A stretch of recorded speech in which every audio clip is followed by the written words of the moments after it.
get some help in a way because much not as much as it's so much like it's that like it's all ridiculous. It's lobbied by the travel industry.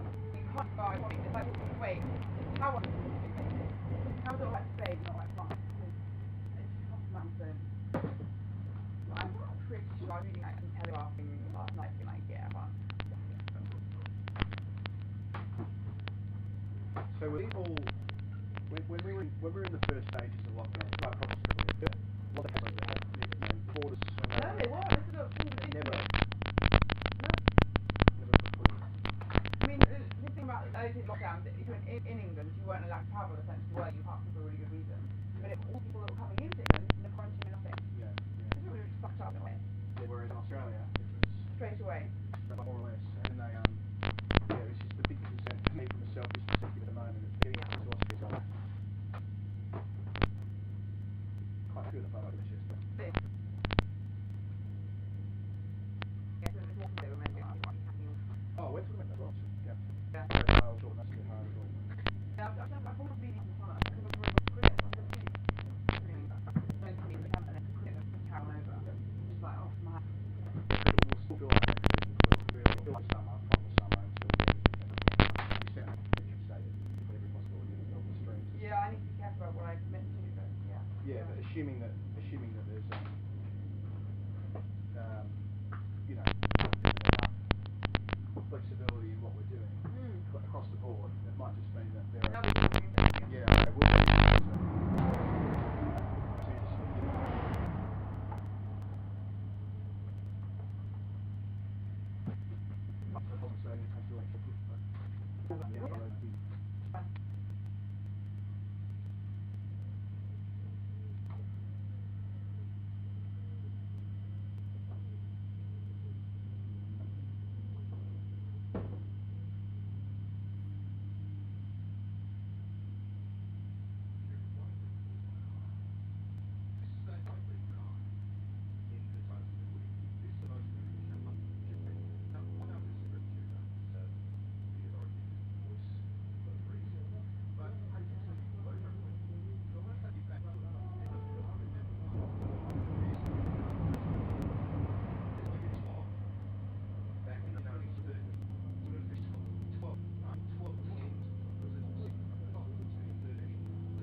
What is that called?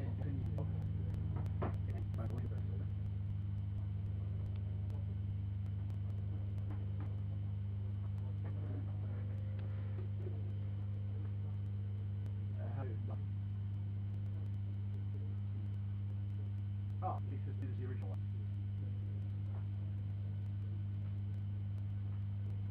I can't hear you.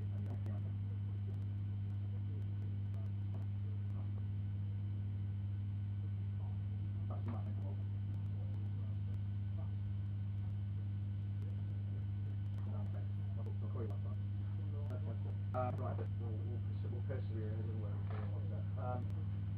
So,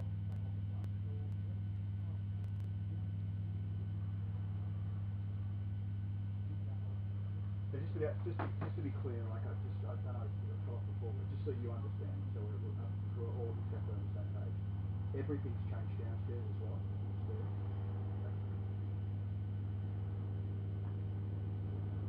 And yeah, if we can get it back to roughly where we were before, then we're in really good shape. Because looking at it, it's actually tons of space. It's just that tons of space becomes not tons of space, fairly quickly once you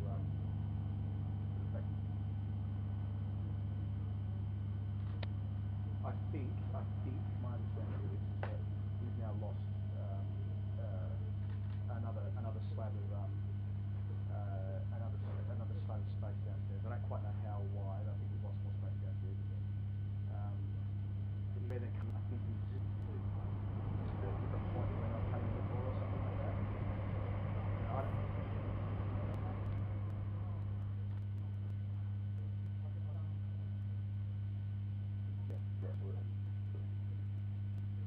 Yeah, that's probably the way in which this is all going to work upstairs. I haven't spent enough time up over for really before. Now, the other thing we know is not moving this stage, all this thing.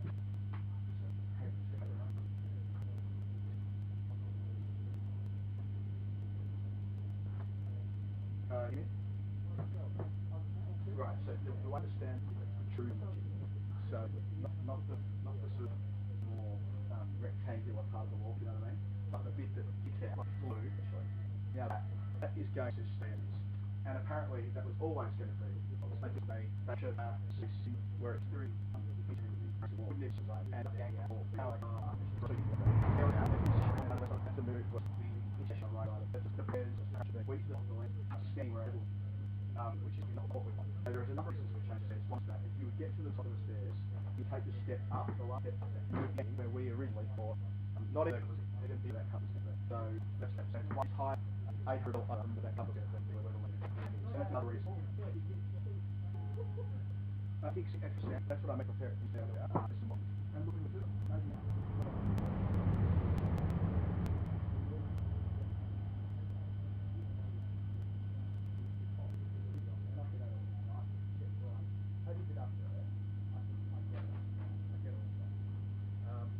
So that's an important distinction to make. It's not just about the landing, it's about how the room will feel.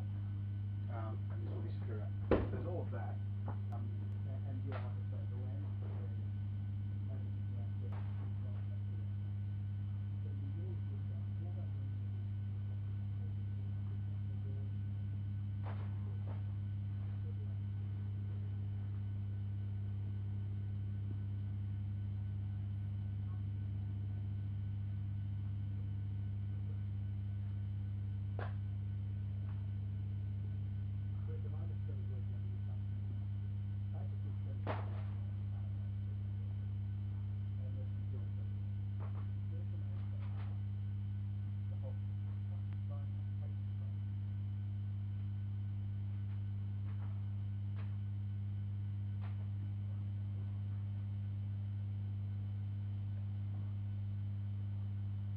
I'm back on now. I think it's actually my headphones are broken, not the phone. Anyway, that's good to know. So basically, if we want to have the if we want to go, here the flow of the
Yeah, there's the Middlesex, isn't it?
Working on my job now, I don't think my managers quite realise I'm not fine.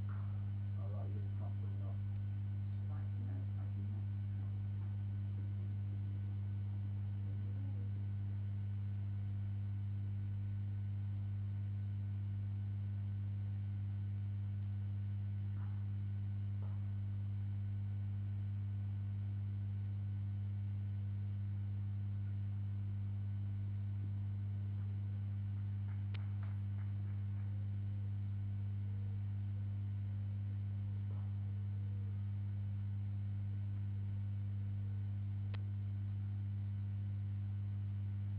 Okay. That's all for you then. That's, We're going next or something else. sorry. That's where we're going next. That's the man that's not for you.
calling her Izzy. Yeah. I'll put her on. Hang on. That's right. I'll put her on. Hang on a sec. Yeah, I think she's got the call off. Yeah, we'll do it together. Hang on a sec. So Izzy, get me on mic. We'll do that. Okay, we're both on. 1, 2, 3, 4, 5, 6, 7, 8, 9, 10. 1, 2, 3, 4, 5, 6, 7, 8, 9, 10. Can you hear me? Oh, we've got there. We've got there. How good's that? And the good news is, when we return for the Sussex game, we will walk in and we'll go, we've fucking got this, and it'll be perfect for 4 days. Yep.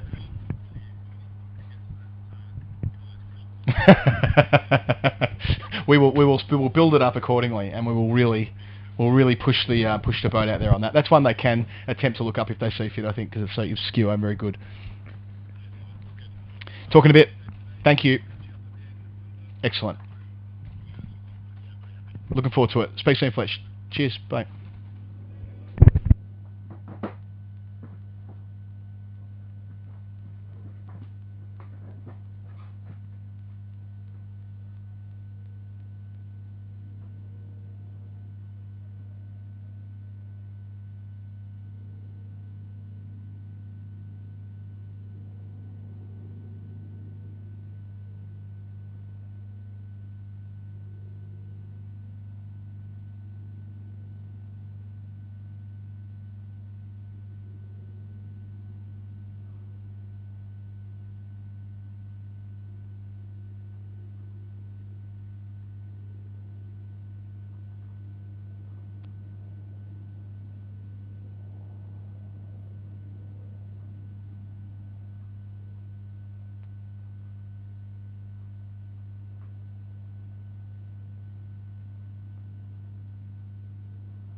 his last is just tomorrow.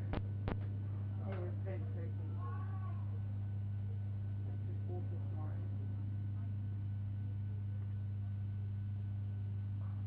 So if we get to what I want to do is we should go and sketch it out of the calendar, maybe place somewhere. So let's say hypothetically, tomorrow, hypothetically, we'll know how we'll know England International, we'll know Australian International, we'll know blah, blah. Yeah. So in theory, we could go to like the provisional sketch.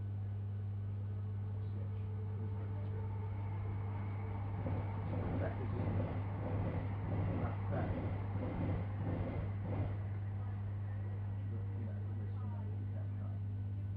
Yeah. Yeah. If there are more, then we'll go like Yeah, let's see what happens with Silver.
Had some water brought, so I'll bring some in now.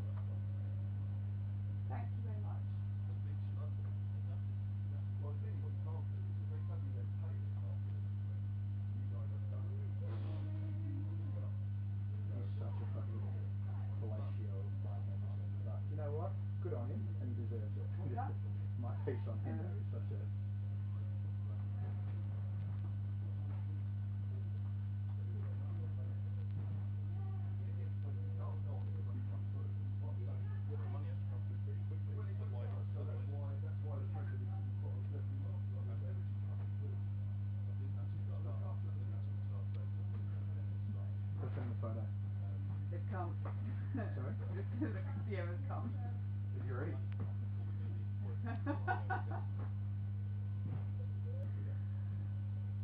Oh no.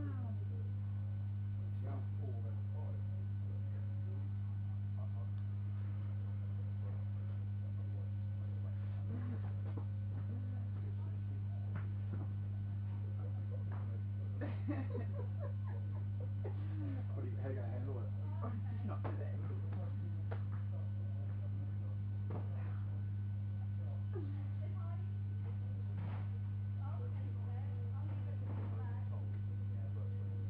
Oh.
Oh.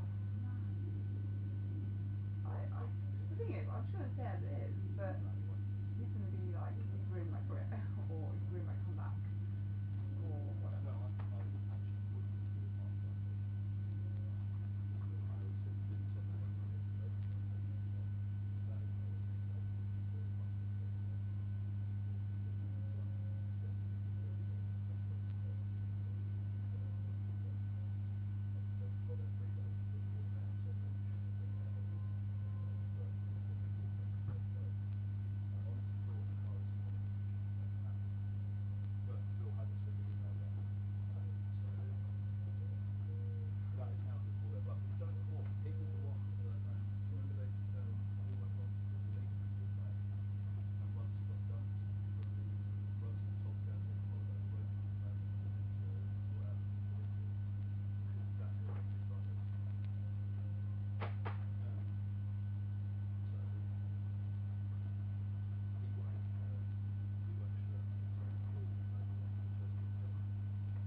I've got that photo or something now. Yeah, go for it.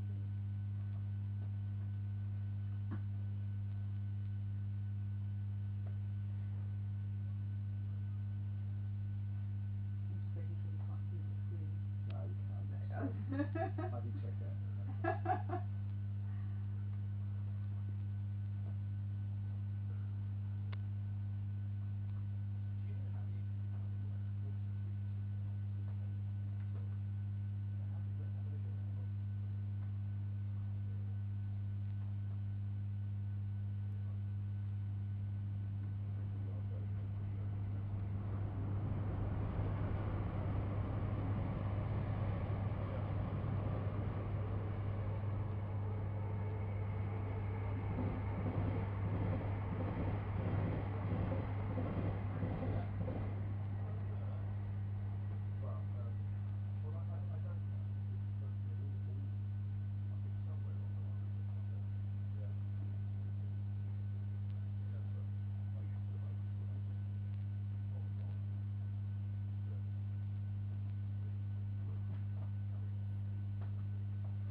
actually back down in the end. Really? Yeah. I'm surprised to hear that. This is also why I'll never ever go to work.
Yeah.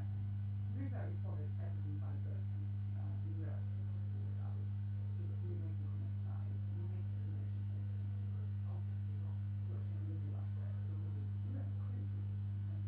And you wrote back and do.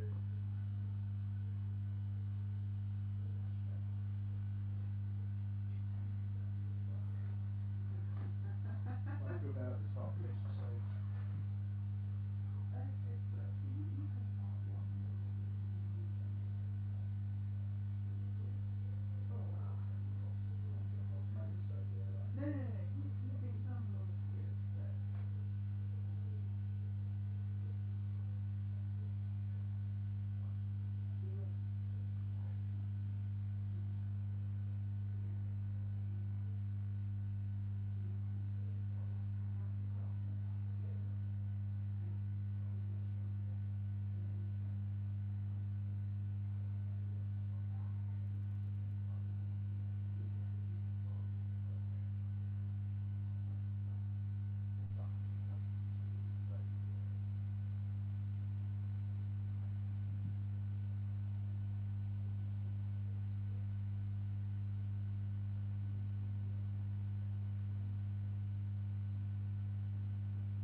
That's a great tweet from Michael. Living your own for Brent. One of the group of England players that effectively had 2 degrees. One of the officially recognised match in the match that would have been effective with 2 degrees. Sort of like the Queen celebrating 2 birthdays. It's a great fun, I like it. She made it to do in 2001 with Tennis.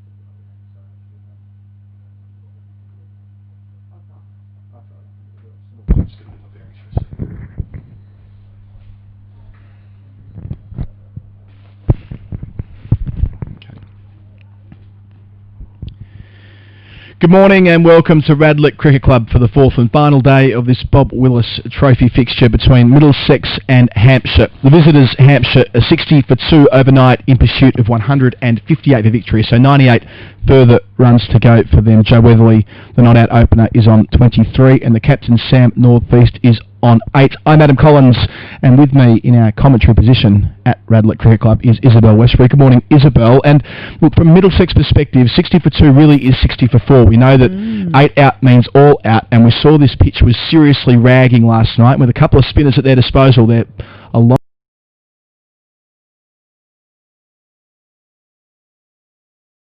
to bowl in, and Middlesex with their 2 frontline spinners in the form of Nathan Souter and Thilan Walalawita definitely have an opportunity here. It is certainly in Hampshire's favour. I think that they are heavily favourites in this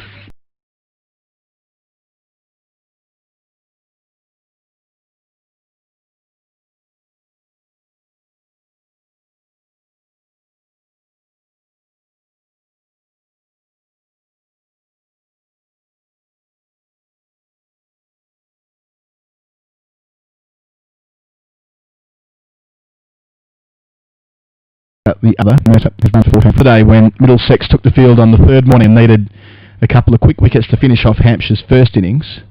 They're in a similar position here, and Mercer was the man who was able to turn it on then. Can he do so again here? Players called. First ball of this final day. He bowls, and Weatherly's getting the board to tick over from the first delivery. A single to backward square leg. 61 for 2. Weatherly, who made 98 in the first innings, is now 24. But Sam Northeast will be the big one early, won't he? The captain, the veteran, the man who made all the runs for Hampshire last year. He has a lot of experience in these situations. They need to get him early. You say that, but Weatherly, of course, 98 runs in the first innings. Yep, he was fabulous.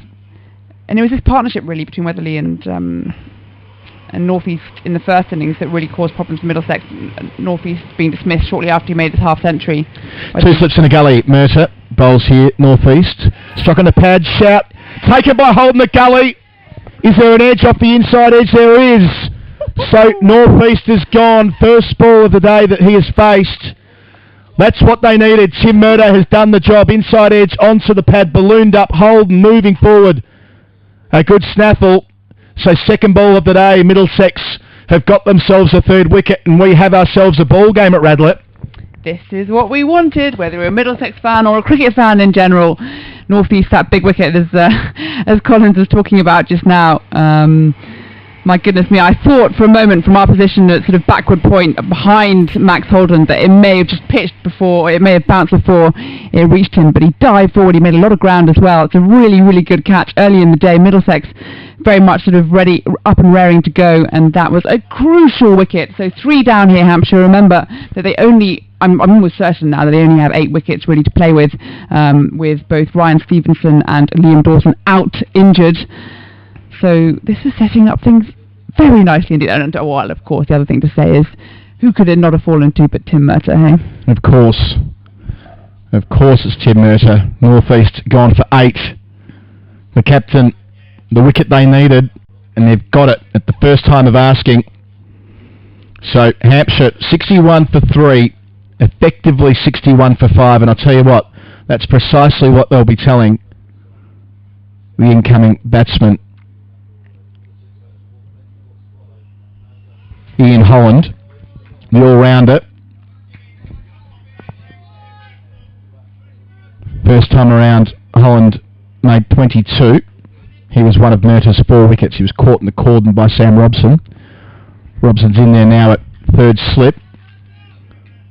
The 3 catches in the cordon are Eskenazi, Souther, Robson. Anderson's at gully.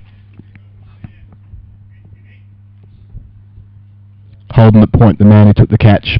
Here is Murter. On the way, bowls first ball. Edging through the cordon is Holland. I think it carried.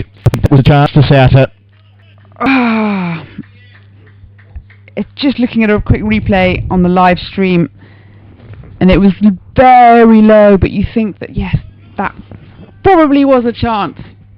So either just carried or just bounced in front of him. Hard to tell from our angle, but the way the Middlesex fielders responded, I reckon that just about got into his hands at second slip. So Mercer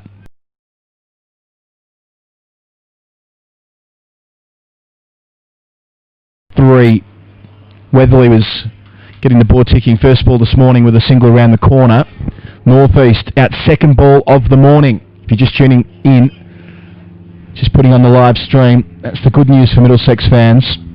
And then first ball, Holland edged to second slip. So close to Souther, the man in that position. So now 4 slips with Anderson moving in for that position. Murter bowls here. Holland, on the shoulder of the bat, bouncing out towards Holden. That's bounced appreciably, as it has all week when bowling from the pavilion end. What an exciting finish we have here. 93 runs still required for Hampshire. 5 wickets for Middlesex. We're going to be here for a good time, not necessarily a long time today, but don't miss a moment on the Middlesex live stream. Murter, final ball of this first over of the day. Not far away again, down towards long leg. It's come off the inside edge, out past leg gully. So Holland retains the strike. He's 5. Weatherly's 24. Hampshire 65 for 3. But Dawson won't bat. We don't expect Stevenson to bat either. The big question here is, how do Middlesex set up the first 5 or 6 overs, Isabel Westbury? We heard Walla talking last night to Stephen Fletcher about just how much the pitch was ragging before the close, and we saw that from here. There was so much dust to the pitch changed complexion entirely throughout the course of the day. I mean, whether they will go with spin from the outset, I expect they must. Well, Walla is nothing if not enthusiastic to bowl. I think I'm pretty sure that throughout Middlesex's fielding innings that he has been warming up at possibly every over of the match, just trying to catch the eye of his captain, trying to get in on the action. So maybe what they're going to do here, so Helm's going to bowl the first over from the Salters field end, which is understandable. Give the big guys an opportunity. I mean, Murtagh's struck initially, but I can't expect it'll be long before Walla and Souter have thrown the ball and given a chance to spin Hampshire out. They'll need a few runs at their back to bowl aggressively with, so that'll be a consideration. Eskenazi having to shuffle the pieces around the board carefully this morning, but all ahead of us. So 2 slips with Helm. Holland's already edged 1 ball through second slip. Could have easily been 2 wickets in the first over of the day. Helm, his first ball passes the umpire, bowls to Holland, right arm over, gets 1 around the corner, just behind square. Take a second as well. Nicely placed. So Holland 7, 68 for 3, 90 runs to go for Hampshire. Adam Collins, Isabel Westbury with you on the call on the Middlesex stream. We may not have a long time to go today, Izzy, when it comes to Middlesex at home. That hashtag, send us in your pics of where you're watching from for Perfect Smile. What promises to be a captivating finish. Middlesex at home is the hashtag as Helm reaches the crease and bowls, and Holland, a swing and a miss outside the off stump. Ended up beating him on the inside edge. It's interesting, really, because I think the way in which that first ball was played by Weatherly, it was there for the taking, but he was off the mark, off the sort of proverbial mark this morning straight away, and you felt as though that was the approach that Hampshire decided to take. They thought, right, our lowest risk in a way is just getting on with it. It's not sort of freezing a little bit. We saw the run rate really dry up towards the back end of the evening session yesterday. Helm to Holland, he bowls, and Holland tries to work it, but isn't able to. And sometimes that's the case, is that the more sort of defensive you play, or the more you think you're playing cautiously, actually it just gives you more time for Middlesex to find those wickets, and sometimes it's just a case of just getting it done and over as quickly as possible. And you felt as though that was the intent that Hampshire strode to the crease today, but of course that's probably all changed now with that wicket of North-East. I mean, the second ball of today's play, that's the 2 set batters, 2 experienced batters as well. There's a train rattles behind us. Helm bowls and he beats the outside edge of Holland. He might have just withdrew his blade at the last minute, pulled it inside the line. No, that was watching the stream back. Definitely a play and a miss, a fend and a miss. And when something like that happens, Hampshire is still very much in the driving seat here. It gives Middlesex that wind opportunity, and I reckon it's something that will last, I'm going to say, about 20 minutes. Middlesex basically have 20 minutes to get the next. He does make contact this time. He tried to do that earlier in the over, but wasn't able to. They come back for a second. That's really good running from the Australian. Might even be an overthrow. No, good stop. Well backed up. A wayward throw coming in there. Passing the keeper, Simpson, but they get away with it.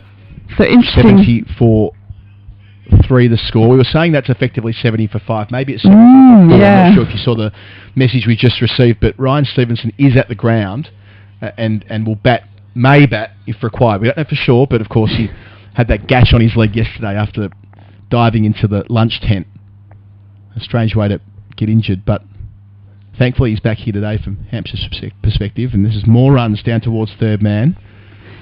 71 for 3. So bearing in mind that Stevenson crashed into a tent yesterday, looked to have a huge gash on his leg, went to A&E, got stitched up, and is now back in the ground and will bat if required. You've got to love county cricket, really. You do indeed. So 71 for 3 at the end of the helm over. 5 runs coming from it. Tim Murtagh walking up from third man in front of the pavilion to the edge of his bowling mark. Claiming a wicket with his second ball this morning. The all-in...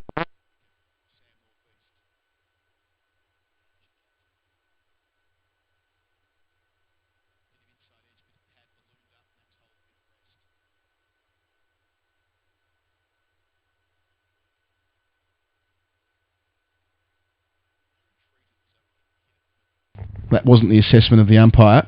He was on his way for 8. Do you think he was trying to argue that it bounced in front of him? Yeah, well, we didn't quite have at that point we weren't armed with the second screen picture, so hard to know for sure, but from our angle, which is at deep backward point, it appeared as though he may have squeezed it between inside edge and pad, so whether it was a case of trying to give the impression it didn't hit the edge or didn't carry, but the call went Middlesex's way. It's Murtagh bowling with a packed cordon.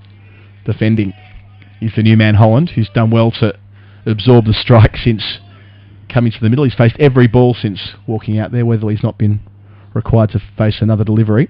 He's 10 already, Holland. 87 runs to win, which won't take long, as we know, Isabel, given the outfield's so quick. So it's a race against time for Middlesex. They need to keep the foot down.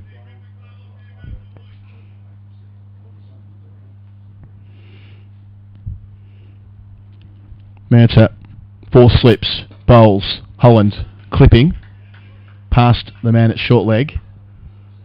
Wasn't far away from being dragged in there. They get a single. Parried away towards short fine leg by Holden, the man who took the catch to remove northeast. It was good hand, that. Good reflexes. Yeah, I think he was disappointed not to drag him. In the end, parrying it away probably saved a couple, given the aforementioned quick outfield. So 72 for 3.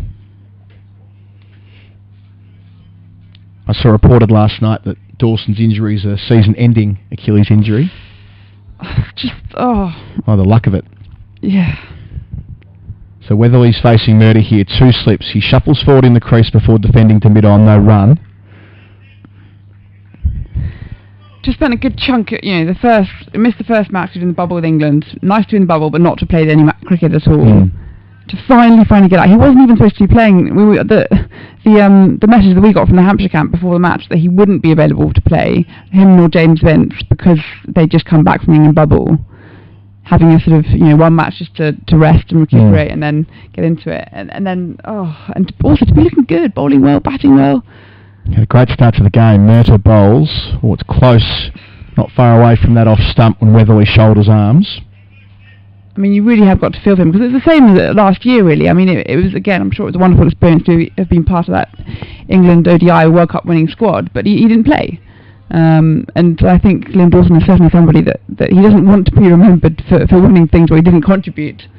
He wants to do the dirty work, and he hasn't had that opportunity. It's being a spinner in English cricket is tough.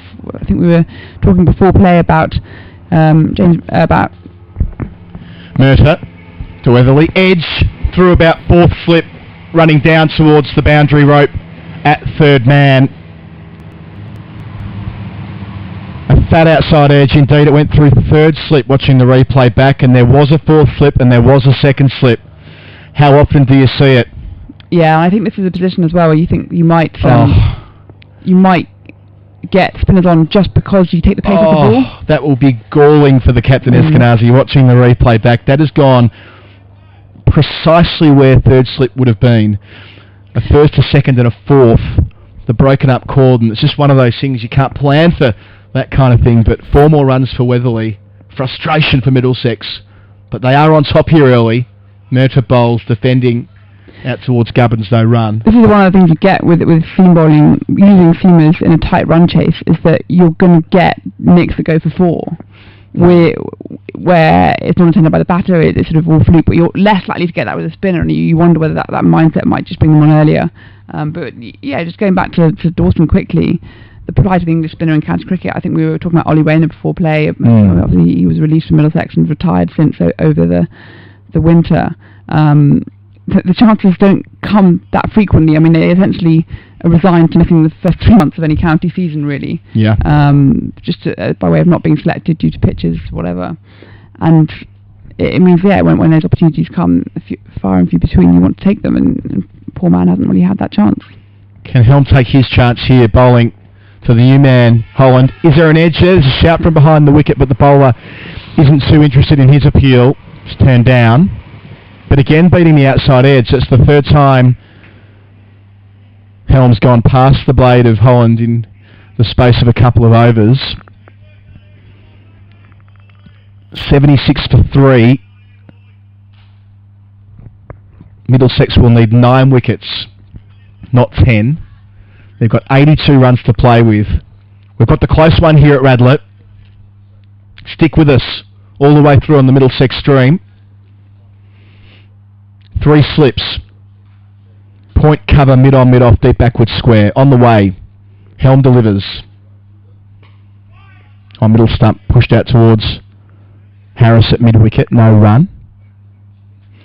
Is he mindful that we don't have long today? Probably, in all probability. Right.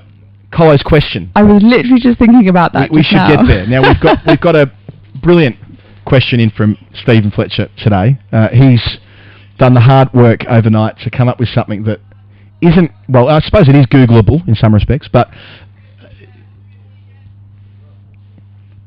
he's going to take some getting. That much I know. As Helm reaches the crease and bowls to Holland. Oh, and just about squares him up. Ball spits out to point, but no run. Another good bit of bowling, though, on that length. Do you want to do the honours? Colo's question, of course, thanks to Night Frank. Get your answers in on Twitter with the hashtag Colo's question, and the winner will collect a couple of tickets to Lord's next year for the Vitality Blast. So I think I'll sort of preface this by saying that neither me nor you, I didn't get the answer. I don't know if you anywhere near it. I was not in the same postcode as the answer. Hat tip to Stephen Fletcher, the walking Wikipedia of Middlesex history. Helm bowls to Holland, who leaves outside the off stump. Bit of extra bounce and carry. So one of the running themes of the Colo's question is that it's an honour system, so you can't Google the answer. It's a bit like playing all this quizzing that we did over lockdown. No phones allowed, no search engines allowed. Spirit of cricket or the spirit of quizzing is very much in play. That's right. We might write a spirit of quizzing preamble for Colo's question before the Sussex home game in a couple of weeks. Just like the MCC laws of cricket. Exactly. Have that spirit of cricket preamble, or have a similar one here. 3 slips. Helm bowls to Holland, who again leaves outside the off stump. Not quite as much carry there. I'm just going to make sure I find the question and not the answer, which is always a danger. Of course, Colo's questions thanks to Night Frank, who are fantastic supporters of what we're doing here on the Middlesex stream. And Middlesex at home is the other promotion we have running throughout the course of the match. Send in your photos where you're watching this run chase to the hashtag Middlesex at home, and we'll pop your photo up on the screen. Lucy next door on the socials. We'll get them straight into the coverage between overs. Helm bowls to Holland. Cuts hard. Doesn't time it that well, but he's placed it well enough. So it means 4 runs. Frustrated roar from Helm in his follow-through, realising that he gave the all-rounder a chance to free his arms and clobber him through the offside. That takes Hampshire onto 80 for 3. Holland's already 15. Weatherly up the other end on 28, and that's frustrating because, as you mentioned before, Isabel, it's not going to take much to knock these runs off, really. The bowling's going to have to be just about perfect, especially from the seamers with a fast outfield. Yeah, you really heard that roar of frustration from Helm after having delivered that ball, and the way he just walked.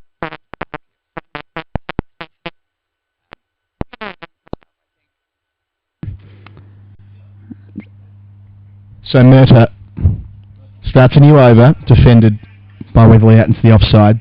And to think as well that Holland has already raced to 15, having just walked the crease only moments ago. We said before, I think Hampshire are going to approach this with intent and score quickly. Well, 15 off 18 in a small run chase. Yeah. It certainly helps. We talked about it the other day when watching the end of the Test match. Even though Broad only scored one boundary, it was an important time. It sounds kind of counterintuitive, celebrating someone for getting out for 5 or 6. But 15 off 18 with fewer than 100 to get does leave quite the dent.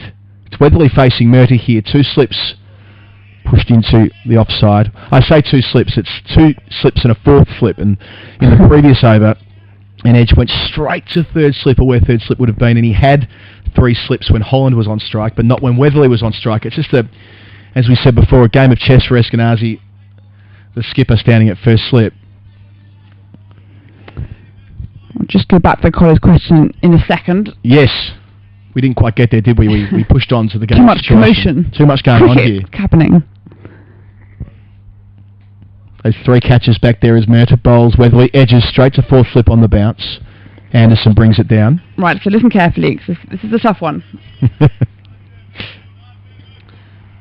What do Stephen Finn, Beth Morgan, Nathan Souter and Tim Murta all have in common? I'll read those names out in a moment again, because I think we just caught a train there. Perfect timing, so yeah. It'll be obscured somewhat, the audio, but we'll try it again after another train goes past now, as Murta turns at the top of his mark. Into the crease and bowls, and pushing into the onside is Weatherly to mid-wicket, no run. The Collars question, brought to you by Knight Frank for the final day here at Radlett, is what do Stephen Finn, Beth Morgan, Nathan Souter and Tim Murta all have in common? So if you know the answer to that one... I mean, I was nowhere near this morning. I think.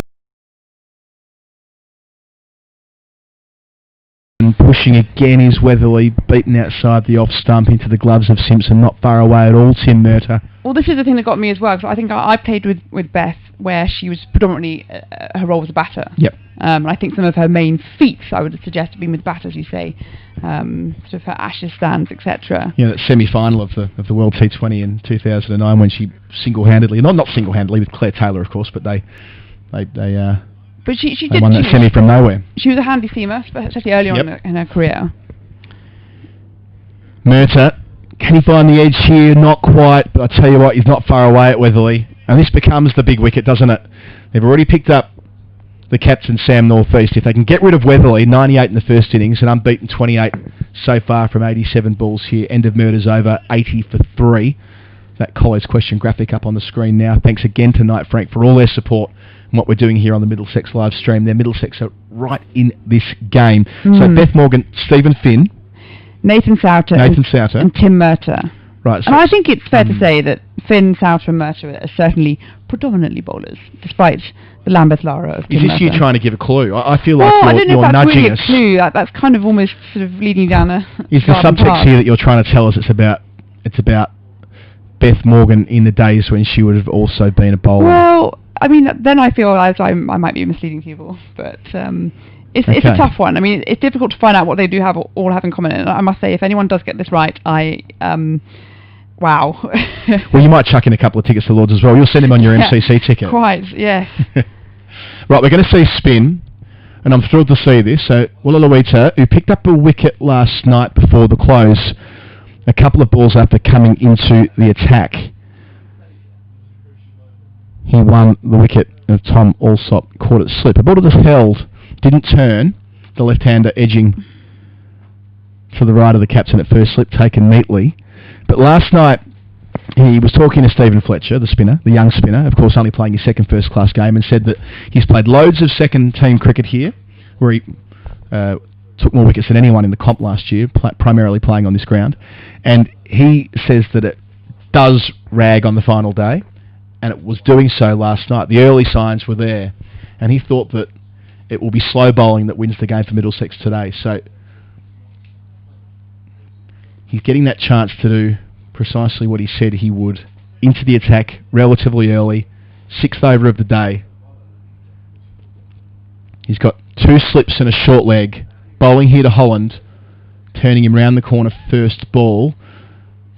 Plenty of work for Holden to do to keep it down to 1, and he does. That's well fielded. Good So use 81 for 3. Good use for the youngsters.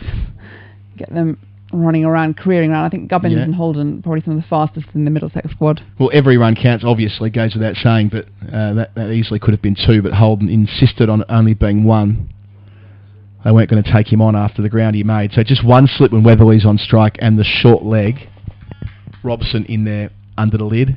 Eskenazi, of course, a slip where he's been throughout the week, while Luita bowling a fraction more flight there to Weatherly, who defends from the middle stump back to the bowler, but that's where he wants to be. Those footmarks are outside the off stump from Keith Barker, which might be problematic for Hampshire if he can get one to go straight. He delivers here on the back foot. There's more runs here. Out towards backward square. A lot of work to do for Souther, doing the tidying up. He arrives after they take a couple. So 83 for 3. Weatherly now into the 30s.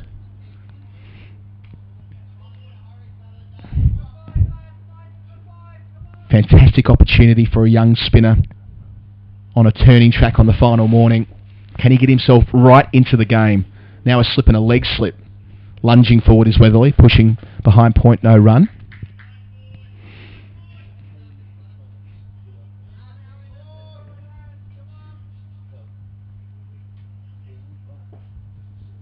Luita on the approach, around the wicket. Oh, big shout for leg for 4. Turned down. He was confident, the bowler.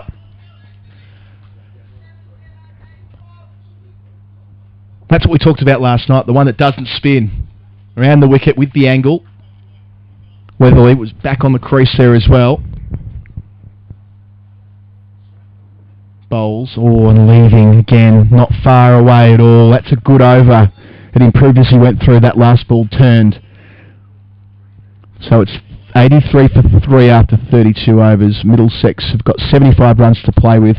They need 6 wickets to win, as I pass over to Isabel Westbury for the first time today to take on the call and get a couple of those wickets in the next half a dozen overs or so.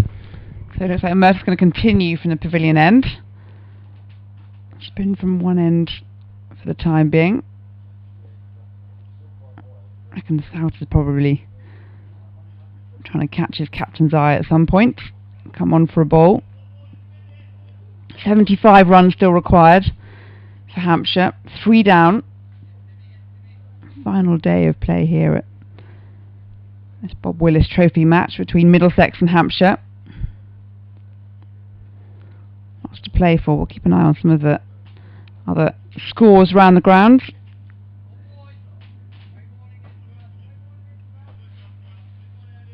Kent, of course, victorious over Sussex, winning by innings and 25 runs. That will help them in the table as Murtagh is in, and down the track comes Holland, and he's just evaded Holden there at short square leg along the ground, down out to the boundary for a single.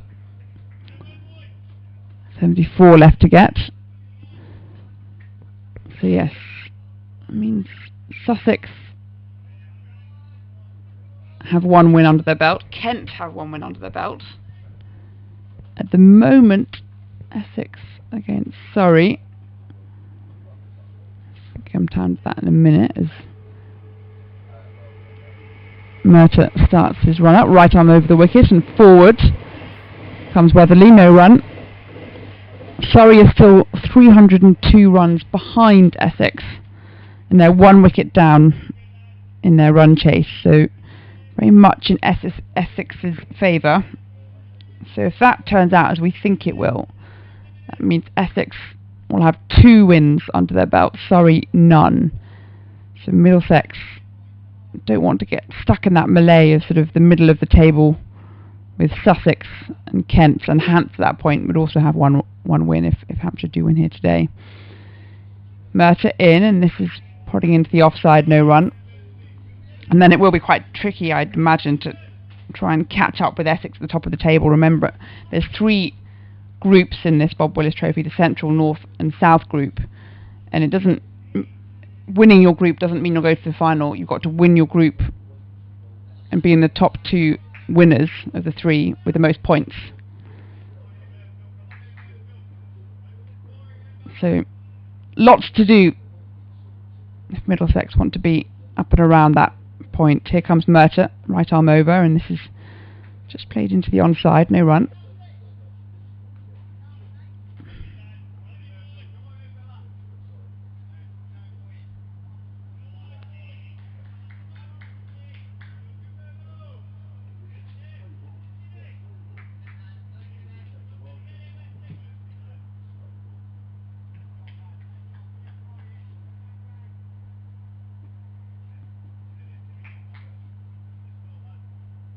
Weatherly on strike, 2 slips, another 4 slip perhaps as well, as this one's through to the keeper now on. Yes, first, second slip, 4 slip, Max Holden at a backward point.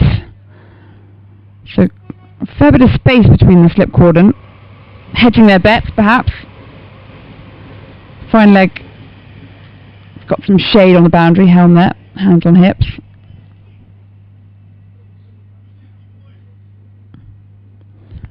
Weatherly on 30, Holland on 17. Here comes Murta again.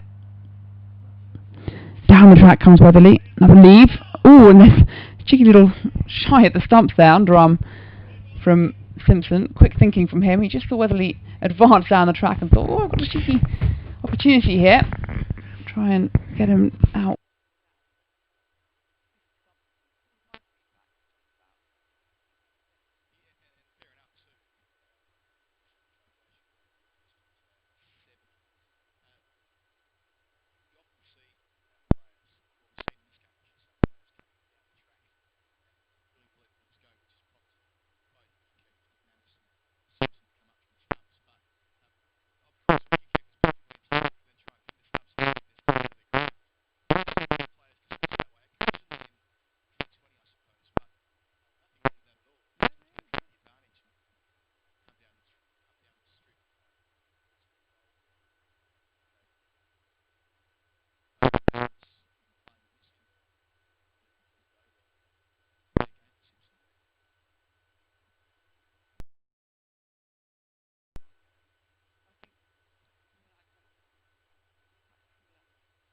On that. We are man candidates.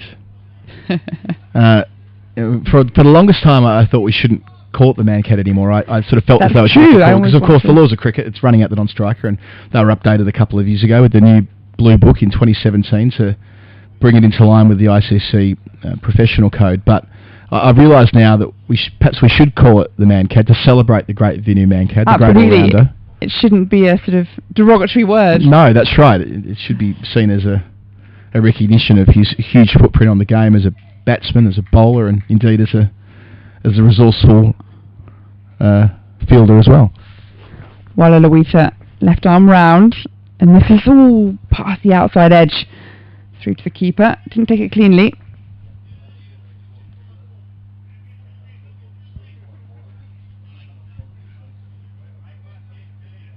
In a quiet period against Sussex, we might explore that in greater depth. A bit too much going on this morning. Wallaluita again, and forward comes Holland. Big stride, no run. Just feel as there's a little testing period here for Hampshire. Holland came in, runs very quickly, very easily, you felt. Now just getting a bit stuck in here. Middlesex, Wallaluita through, and again, Holland opting for the big stride. A lot to like about this. Plenty of overspin. Routinely hitting those foot marks, although they're not puffing up as they were yesterday. But he's on target. Holland waits. Drew this one back slightly, Wallaluita. Slightly short of a length. Just trying to negate that big stride from Holland. Men round the bat, short square leg, slipping as well. Yeah, I wonder whether leg slip might be called upon as well soon. Here he is, and well over it again, Holland. Just a little over so far from the young left armour. Mixing up his deliveries, we're seeing Plenty of overspinners, but the occasional one. A lot of side spin. Here it is again, and this one's turned into the onside. Big fan of the one-arm sleeve as well. Yes.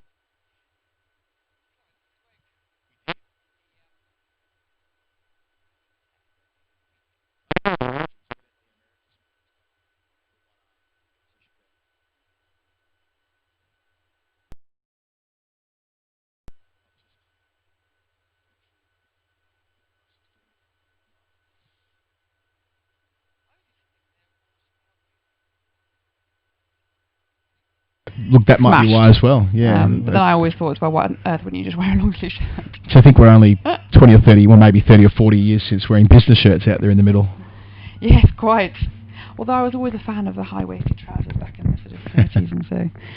Here comes Murta, right arm over, and this is forward from Weatherly, no run.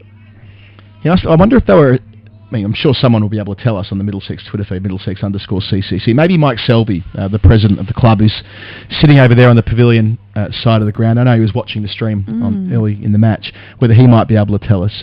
The business shirts that they wore in that era, were they specifically tailored to play cricket in, or was it just the shirt you might have worn to work from Monday to Friday, used on a Saturday?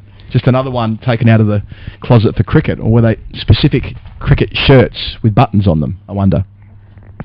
Murta to Weatherly, forward, down the track, defending. I feel like one of those memes coming along of a picture of somebody in one of those shirts sort of in the office at 3 o'clock having to play cricket at 5 o'clock. Yeah. Yeah. Well, I don't know, like, would have it Versatile. been, would you have ironed your shirt for Saturday cricket? Or would have you gone without? I mean, how much? Surely just wearing a woolly jumper over the top did the trick. Yeah, that as well. But I mean, would have you brought 4 to a first class game, or 4 separate business shirts, as it were? Murta, and this is played into the onside. Tentatively, I think, from Weatherly. Good bit of fielding there from Souter, picking up cleanly. It's probably quite a good essay in that. Couple of thousand words about business shirts on the cricket field. It's given me an idea. Well, I mean, people ridicule me when I say this, but one of my first sort of sightings of cricket being played when I was a youngster was watching a black and white film called Reach for the Sky about Douglas Bader, the flying ace, the RAF flying ace. As here comes Murta, and this is just turned into the onside for a single. A little bit wide for Souter there to stop it. So one more run to the Hampshire total, 73 to get still, 7 wickets in hand. Realistically, realistically 6 or 5, depending on whether Stevenson comes in. This is a wonderful, that black and white film of, it's called Reach for the Sky, and Douglas Bader is a flying ace, but he's also portrayed as being very, very good on the cricket field, a good all-rounder, so to speak, and there's a sort of wonderful little clip of him scoring runs for fun and then coming off the field, and a nice little flat caps as Murta is in, and almost draws an edge there from Holland, leading edge almost, but he gets his bat down on time, watching the ball carefully. And there's the clip of Bader and his partner walking off the field, and these just looks so elegant, sort of really high-waisted trousers, nice white collared shirts, and obviously it was all there for the movies, but it felt as though that's the way cricket should be played. Big fan of that attire.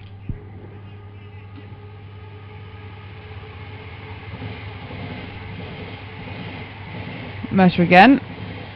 Forward, full driving, stopped there at mid-off by Walla Luita. No run to end the over.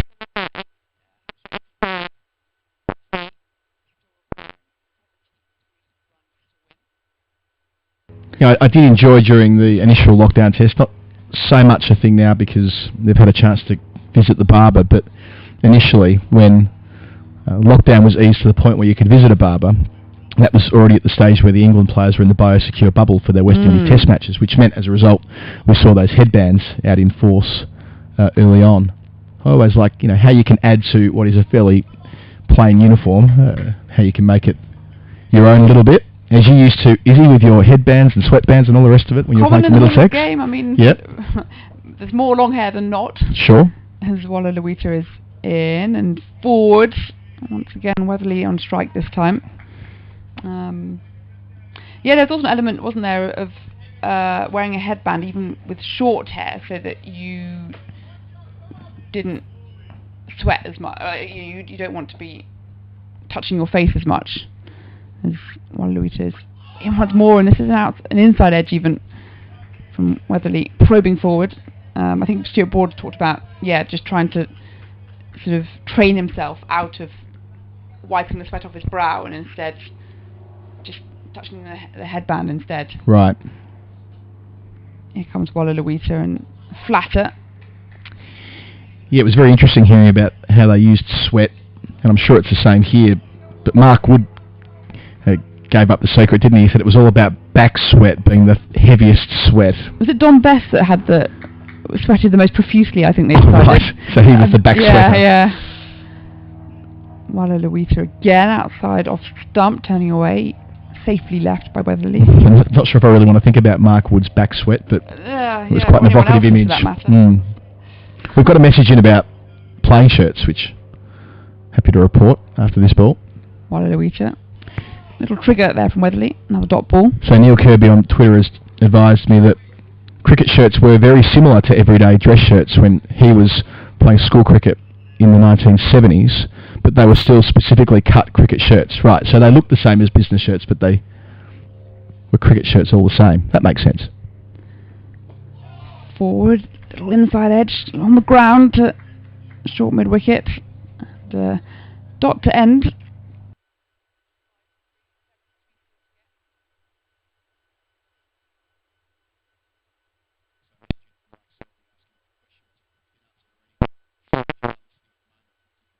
Let us know how you used to acquire your shirts and what your routine was with wearing business shirts as a professional. We'd be very interested in the answer. Did you have multiple shirts? Did you have 4 or 5 shirts per match, or was it just one shirt? Did you iron it? Mike Selvey, of course, watching on today from the other side of the ground, the president of the Middlesex Cricket Club. Middlesex County Cricket Club, I should say. Can't forget the third C. Merger continues from his opening spell. This is past the outside edge of Ian Holland, flying through to the keeper. Pretty close there. Just seeming away from the batter.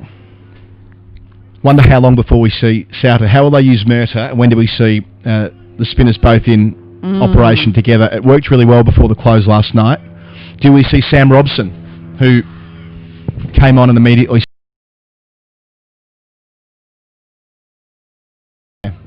Murtagh throughout. If you do the maths, I mean, it's unlikely this will get...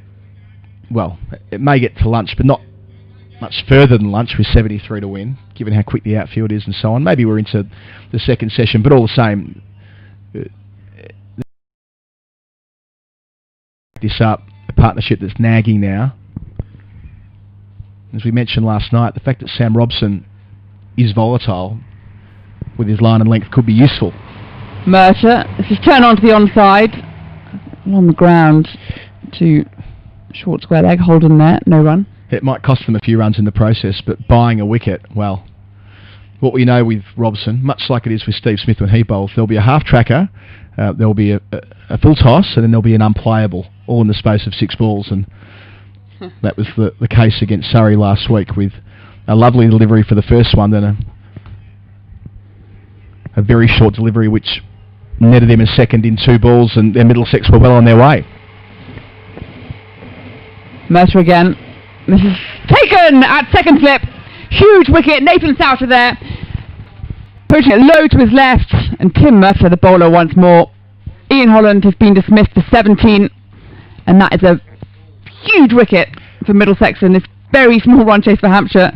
And my goodness, the table turned once again. Didn't he love that, Souter, who put down a half chance earlier, took 1 and put 2 down in the first innings, but upon that being safely pouched, he gave it the big come on. He raced away with ball in hand. They know how big that one was. Murtagh's second wicket of the morning. Holland, who was productive, he's gone for 17 from 32 balls, 85 for 4 rather, which is effectively 85 for 5. Of course, Dawson won't be batting in this innings, and the door opens right up for the home side. 98 runs were needed to win when we got here this morning. That's 73 now, so 2 for 25 since the resumption. And now this is going to get tight. We have the close one at Radlett. Stick with us all the way through. This is going to be quite the finish. My goodness, we were just talking about how they persevered with Murta coming into his... He bowled 10 overs the morning already. He's bowled half of them, obviously. And we were wondering when the spin was going to come on, whether that was the risk to take, even talking about Sam Robson. But Murta, time and time again, just when you think that sort of hope is lost, they turn to him. And it's that persistent nagging line and length. My goodness, he's an annoying bowler to face. And so it's proved today once more. So often, just when you think everything is lost. So this is, yes, a lot of excitement. 4 wickets down then, Hampshire. And we have received word that Ryan Stevenson will bat if needed, having been injured yesterday in what we thought was sort of, possibly a season-ending injury. But where required, will come out. So Harry Kane, the new man in. He was out for 5 leg before to Souter in the first innings. 3 slips in the gully. Here comes Murta. And he's leaving this one, which, for the reaction of the Middlesex fielders, was a pretty close one indeed. Well, there's the skill of Murta, isn't it? Moves one away to find the outside edge, then decks one back up the slope, not far away at all from that off stump. That'll give Kane something to think about early on. A ball that he would have thought was a comfortable leave. The cordon packed. Will that prompt him playing at a delivery that's going the other way? Murta's got one more delivery in this successful over. It's been a fantastic spell, this. Here he is again. This is turned onto the onside. Fine square leg. Out for a single down to Helm there at fine leg. Well, that's a good result for Middlesex. The single off the last ball means that Harry Kane's going to be on strike for the next over, which they won't mind at all. Getting another crack at the new man rather than Weatherly, who's on 31 from 107 deliveries. Of course, he batted for 220 balls the first time around for his 98, so he's seeing them fine. It's how they can keep turning the screws at the new batsmen as they come. Northeast fell second ball this morning, the first he faced. Caught via a deflection by Max Holden off Murta, and it was Murta once again, predictably, who found the outside edge of Ian Holland, who made 17, caught it second slip by Souter. The chances are coming. Wallaluita. Just withdraws his bat in time there. Came. Not sure if he was sure what he was doing there. He's going to have to be very watchful with this left arm spinner. Well, he left it very late, didn't he? Once he saw it turning, pretty much out of those footmarks. Here he comes again. This is full, and he's gone for the big stride out. Certainly the approach that we saw from Ian Holland earlier today. And it goes out to show as well that this is the time where Dawson would have been in already. That experienced batter now omitted from this innings. Here he comes again, and this is just turned onto the onside, a fuller delivery, no run. Yeah, that's right. It's a young tail to come in. Yeah, I mean Dawson would have been the safe hand on the tiller, coming in around now. Came on strike. He lets this one fly through. Slip, short square leg, short extra cover as well. Equally a good opportunity for Kame, who only playing his third game of professional cricket, or first class cricket I should say. High score of 25. Wallaluita again. This is drawing. Came out. On their toes here, Middlesex. Buoyant mood. Have to be energetic in the field. So 2 young players here. Wallaluita playing his second game, Kame playing his third.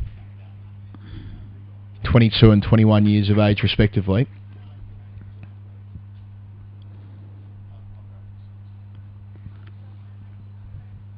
Just pulls out of his run up there, Wallaluita. That's good to see, actually. Don't burn if you have to. Keep composed. We were talking yesterday about slowing down the overs as a spinner. Wallaluita again, and Huge lunge forward there from Kame, no run to end the over. 86 for 4, 72 still required from Hampshire. Really interestingly poised here. A few nervous smiles, I think, chatter from Middlesex, or at least the staff walking around the ground. I mean, with a shout here, I think they are. So Murtaugh's going to continue. Yeah, that's right, with spinners. Sometimes you want to get through your overs in 75 seconds. There are some parts of an innings where it's advantageous to just keep the batsman pinned down and not giving them a chance to think about it too much. At other stages, it's about dragging it out. Perhaps he could have done a little bit more of that before the close last night, but he was getting it to turn quite a bit, and he's been on the money this morning, partnering with Murtaugh, who's going to continue. He's got 2 slips in a gully. On the way here to Weatherly, he bowls, defending with soft hands out towards point, no run.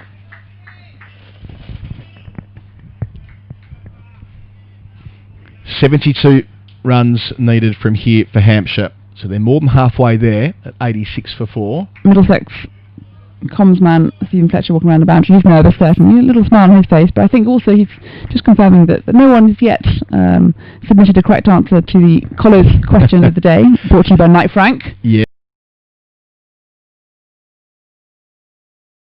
Weatherly into the offside. There's no run collected by Souter. I'm describing it as 2 slips in a gully, but it's effectively 2 slips and a 4th slip. Eskenazi, Robson and Anderson, the 3 catches. Souter just behind point. Gubbins at cover. Wallaluita at mid-off. Harris at mid-on. Gubbins long leg. Bowling here again. Murtaugh pushed out into the onside. Harris does the running around from mid-on. No, it's going to be Gubbins racing in from deep square. They take a single. 87 for 4. Halfway through the 39th over. That moves Weatherly onto 32, but it does give Murtaugh another crack at Harry Kame. He had 2 deliveries at him in that previous successful over. Will he be tempted to move another catcher in? He will. So we've got 4 slips now. Souter shuffling into second.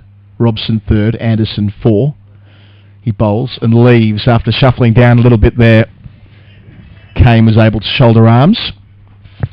Good carry. So, a recap of that Collars question. Yes, let's do it, Izzy. Listen carefully. It's a tricky one today. What do Stephen Finn, Beth Morgan, Nathan Souter and Tim Murtaugh all have in common? All very fine servants of Middlesex cricket, all in their different ways. Murtaugh, those 4 catches in the cord and the short leg as well. Caught! Gone! Robson at 3rd slip. There it is. Low to his left. Murtaugh's done it again. He's picked up 3 this morning. Kame goes for 1. Hampshire, 87 for 4. Make that 87 for 5. The wickets are tumbling at Radlett. And it's the veteran, the champion of the Middlesex County Cricket Club, Tim Murtaugh, who has got it on a string. 87 for 5, 71 runs still needed. It's effectively 87 for 6, Isabel Westbury. A fantastic piece of bowling. Set up the previous over, or is bringing it back to the right-hander. Then the conventional outswinger, edged and beautifully taken by Robson, moving over from 3rd slip, who has only moved in the ball before. Great captaincy as well. Oh, Tim Murtaugh, behave. Behave. 4 wickets in the first innings. And then now as well, these 3 crucial ones in this morning session. I mean, I don't think any other bowler would be able to take that, the responsibility, the pressure. I mean, he's done it so many times for Middlesex. This is not unique. This is not a sort of aberration. And I think that's possibly why going overnight, there was that sort of, that little light at the end of the tunnel for Middlesex. They've got such an accomplished bowling attack. And at times you think, has it been overhyped? All this chatter about how they've been in the 2nd division for 2 seasons running, they should be back in the 1st. And with someone like this at the helm, absolutely.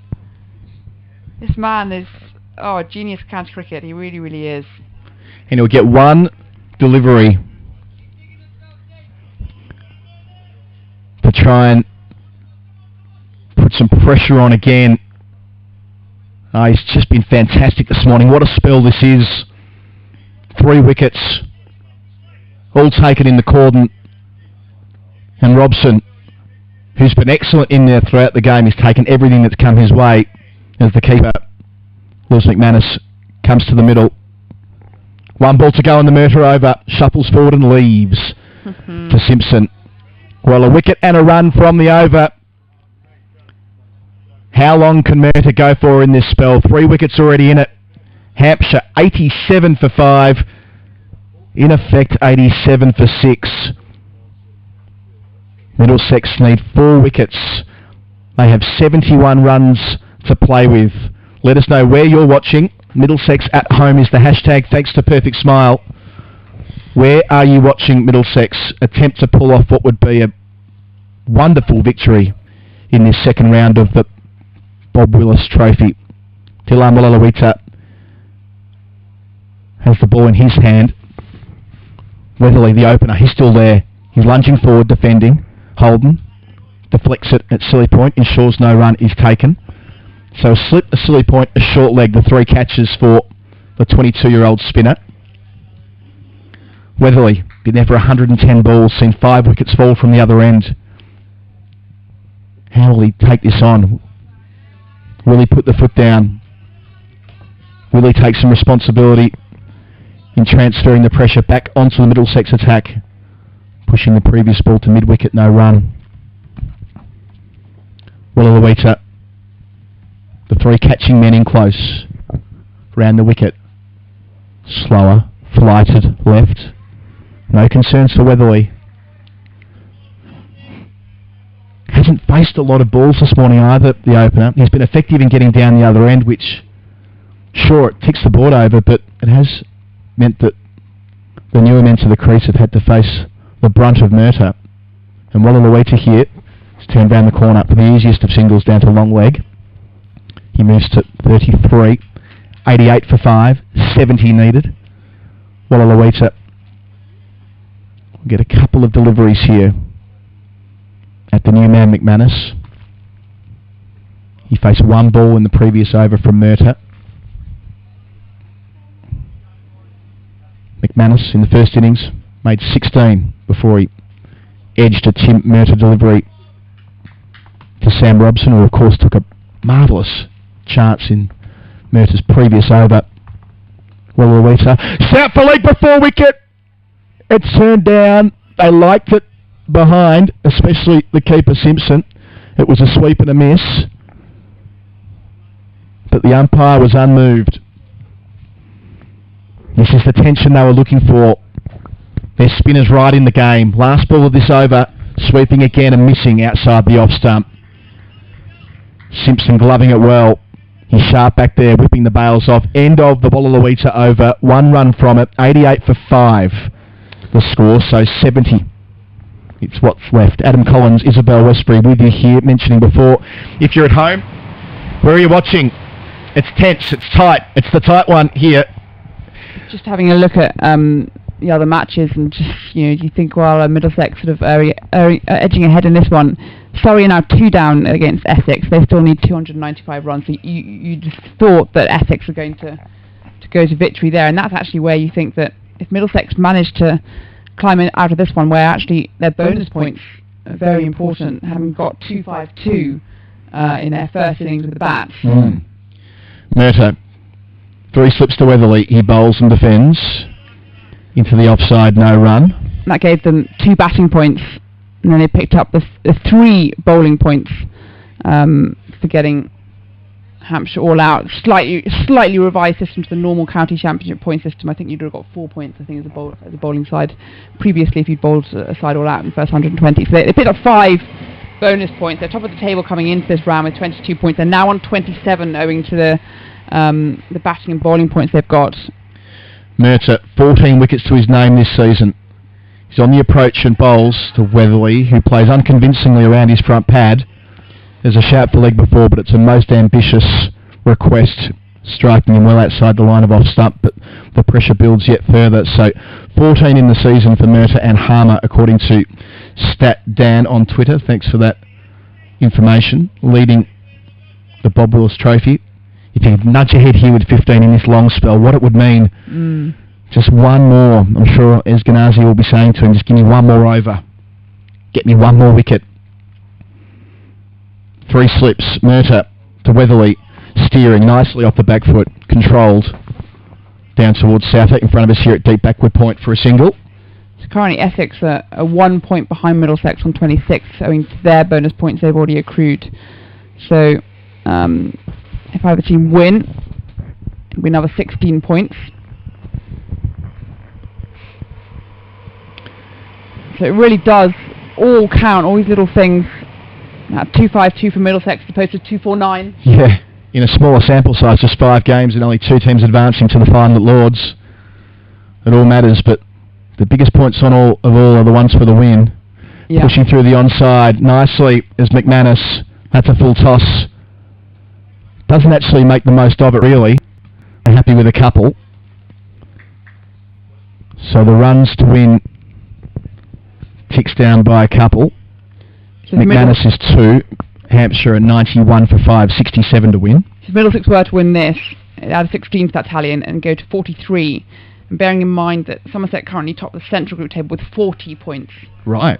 So Middlesex would be above them in that sort of that points equation, looking at the top of each team.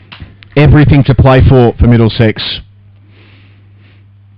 Defending just 158 in this final innings. Here on the 4th morning, Murtagh bowls, McManus defends. Back down the strip, Murtagh tries to kick it up to himself.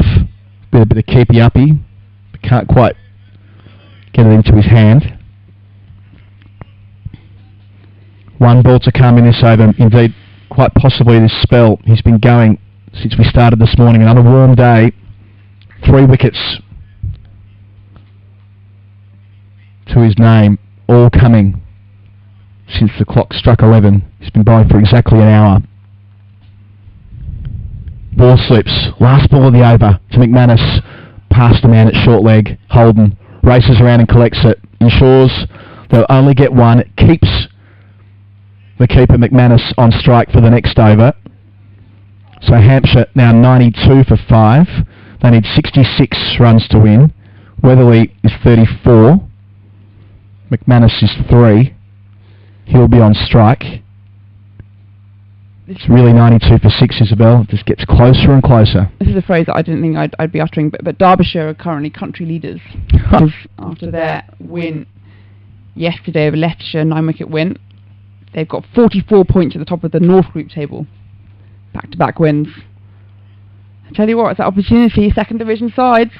Wouldn't that be something if 2 teams that were in the second division, or would have been in the second division this year, go on to make the final day of the domestic season at Lords? What a great event that's going to be. What a wonderful event it would be if the team that plays there week in, week out in Middlesex can... Honestly, taking my sort of Middlesex hat off, can you imagine a final between, I don't know, say, Derbyshire and Northants? Well, yeah, there'd be a certain charm to that as well, but I'll take Middlesex being one of the 2 teams. Wallaluita bowling with a slipper, short leg and a silly point. Oh, nearly sneaking through as well. Not far away. Here's their opportunity. Took him a while to get the 2nd wicket of the morning, but the 2nd was followed by the 3rd in quick succession. Threatening both edges as well, Wallaluita. The inside edge here on the bounce to Robson at short leg. 92 for 5. McManus new to the crease. Wallaluita landing his stock delivery time and time again. A bit of variation with the one that goes straight as well. Just waiting at the top of his mark, making sure his hands are dry. 3 catching men. He delivers to McManus. Slower, flighted, pushed past silly point. Not far away at all from Holden's left mitt. That'll make for an interesting replay. Could not have been far away from yet another opportunity. Oh, a game of inches here at the moment. 65 to win. It's Weatherly back on strike on 34. He's been the man they've seen so much of. They've bowled so much to over the last 4 days. He's batted on all 4 days of this match. Wallaluita Bowls to him here. He defends to Silly Point on the bounce to Holden. Gee, it's a huge prize, isn't it? The wicket of Weatherly. They stay with 3 catches. That previous delivery was the straight one. Will we see the ripped finger spinner here? No. Straight again. Oh, shout for a catch at Silly Point on the basis that they're alleging that the ball went from bat to boot to hand. Watching it back here, I tell you what, it's not a completely outrageous proposition. Very hard for us to tell from our position, but watching it on the screen, we're going to get a replay too. Ooh, that is Point has been given not out, but I tell you what, if technology was available, Wallaluita here to Weatherly, who lunges forward. No run. It was beautifully taken by Holden to his left. So an eventful over. Wallaluita has 1 for 12 from his 10. He's been effective and efficient, especially through this spell this morning. It's 93 for 5 after 42. So Weatherly's 34. McManus is 4. The latter will be on strike. Will Murtagh go again? Of course he'll go again. Isabel Westbury. That was a really interesting delivery and appeal, actually, because I think it's one of those that without the benefit of technology to be used in umpiring decisions, you cannot give that one out because there's too much sort of unknown in it. But I'm pretty sure that had it been a test match or something, that would have gone upstairs. Yeah, they would have had the super slow-mo and the close-up and so on. As Murtagh starts yet another over. 4 slips. McManus on strike. The keeper beaten outside the off stump. This is how he sets them up. The outswinger, then the off cutter. Gives them a look at both.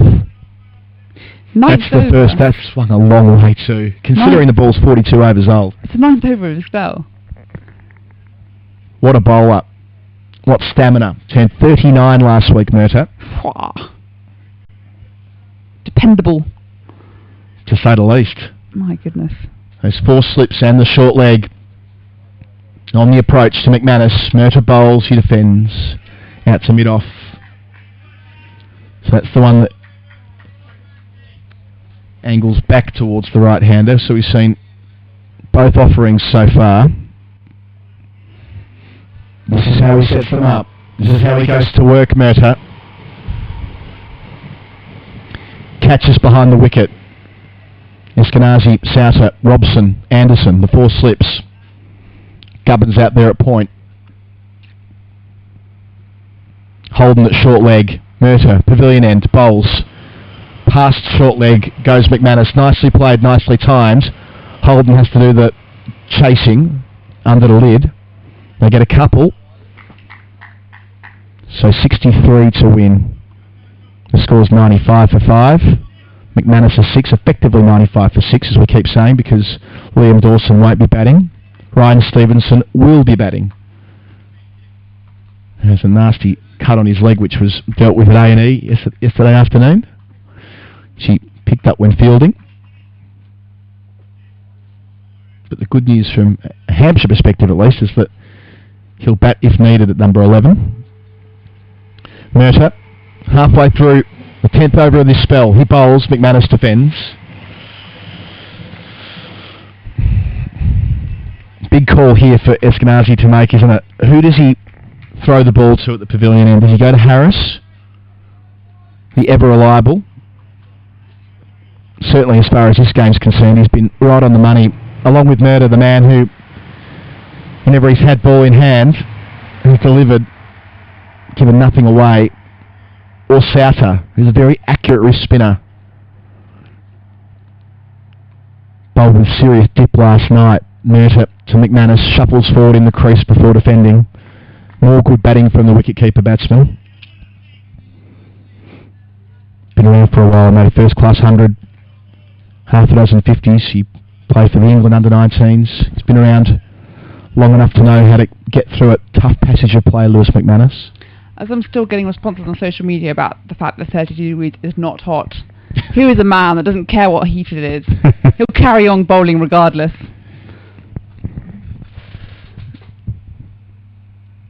Set and forget, isn't he? What a wonder. He bowls to McManus, who defends. Out to mid-on. That's the end of another very good over. 2 runs from it. 95 for 5. McManus 6, Weatherly 34. So that's 63 runs to win. You see, when I last took the mic, I think it netted us a wicket second ball. Can you do the same? Can you do the same here? That's unfair. That's pressure. Well, we'll cope with it well, I'm sure. We'll see what we can do. 63 still to get for Hampshire. Just seeing James Harris warm up. Wonder if he'll get a trundle. Surprised you haven't seen Souter on yet, even as a change of spin, but Walla Luita is going to continue. Left arm spin from the Salters field end. Here he is, and this is full drawing batsman out of the crease. Weatherly there on 34. McManus at the other end on 6.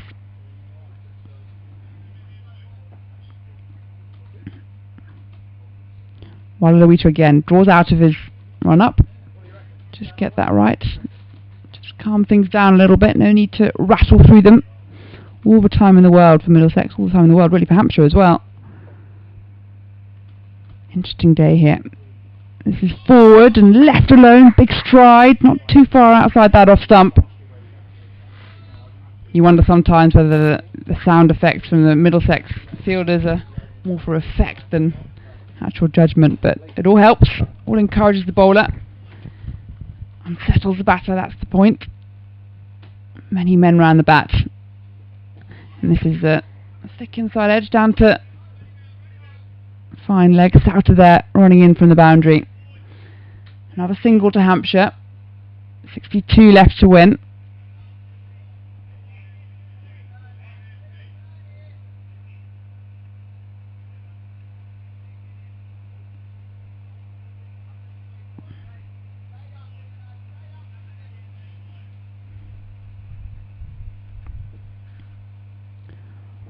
Walla Luita again. Oh, and this attempted leave. Didn't quite manage it. Got a little bit of bottom edge on that. And it's run down. This one's the third man. And there's another run. Another annoying run for Middlesex. Or against Middlesex. Just want to correct the record on the first wicket of the day, Izzy, as we work through the over. I've just had a chance to watch it back. Of course, very hard for us to tell it. Deep backward point from the end Murders bowling. Walla Luita in and forward, defending. So it was a clear outside edge, but North East had one hand off the bat, so it just got big on him. And the reason he was standing his ground was because he wasn't sure if Holden took the catch, racing in. So that was the confusion there for a moment. Walla Luita, Weatherly, was turning quite wide outside that off stump. But he did take a safe watching it here on the Middlesex Twitter feed, where all the wickets do come up as clips. Just looking at that last Walla Luita delivery, that really turned and stayed pretty low. It was taken one-handed by Simpson, the keeper. Good signs for the Middlesex spinners. 97 for 5, Hampshire, 61 to chase down into the second hour of this morning session on the final day's play between Middlesex and Hampshire. All's to play for. Middlesex looking to get 2 wins on the trot. Hampshire trying to get on the board, get the first win under their belts, get into that sort of middle table tussle. And we're going to see, I think, finally, a change of bowling here after 9 overs of TJ Murtagh. It's going to be James Harris in the pavilion end. Can he be as productive as the man before him? Here comes Harris, right arm over. McManus on strike, and this is a big full thrash outside the off stump. 4 runs. That's not the way he wants to start. Brings Hampshire over the 100 mark as well. And they're chased down to 57. It happens. Yeah. Start of a spell. It was there. Width. Play through the line. Fair play to him. But there's not a lot of latitude here, especially with seamers on. 57 to win. Souter, the man that's been overlooked so far this morning. But again, I understand why Harris is being opted for here, given how well he's bowled. Harris to McManus. And this one defending, no run. Yeah, straight back on it. That's the line. Of course, he picked up 2 early wickets in Hampshire's first innings, both late on day 1.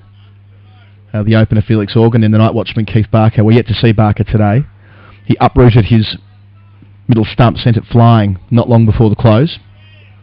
Feels like a long time ago when Barker batted on evening 1. Of course, Weatherly's been batting pretty much non-stop ever since. He's barely left the field since then. Harris again, McManus low, crouching forward. Thinking that through, Weatherly's only been off the field for, well, not even a... What would have it been? He was dismissed not long after the tea break on day 2. Other than that, he's been on the ground for the duration of the 4 days. Of course, out for 98 in the first innings and been there for 125 deliveries in the second rather. Going to tentatively suggest that he's picked up a nice t-shirt tan. Yes, hope so. Harris to McManus.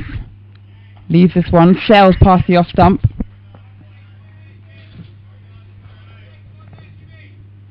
That one there a little bit wider. Easy enough lead for the Hampshire batter. 12:15 on this final day. What can Middlesex do here? Try and reassert that pressure. Harris. Another one wide of off stump. Another one left. We can whip around for Collier's question. Mindful that we haven't got a long time to go. One way or the other, this game will be over in the next, 15 or so overs, you'd think. Maybe 20 at most. Collier's question is the hashtag. Knight Frank are our supporters on the stream for that segment each day. The question today, what do 4 Middlesex players have in common? Harris to McManus. Again, this time he's had to play at the ball. This time defending. A dot ball to end the over. So after having been hit for 4 off the first ball, that's a good few dots to line up. So there's 4 players for Collier's question. Steve Finn, who we saw bowling this morning, I should add, over at the pavilion end before play. We'll see him later on in the Bob Willis Trophy. Nathan Souter, Tim Murtagh, and World Cup winner Beth Morgan. The 4 Middlesex players have something in common. It's quite obscure. It's one for the statisticians, I shall say. And if you can work it out, you have the chance to win a pair of tickets to Lord's next year for the Vitality Blast competition. Collier's questions, the hashtag, send it through to the Twitter account, Middlesex_CCC, and win yourself some tickets for next year at headquarters.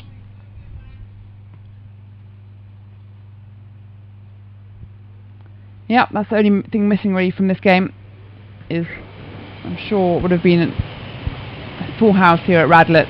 Yeah, it would have been great, wouldn't it? As an outground that's only been used once for a first-class game before, this would have been fantastic, having people scattered around the boundary line. From a selfish bit different perspective, that would have bought an ice cream van as well, which it would have.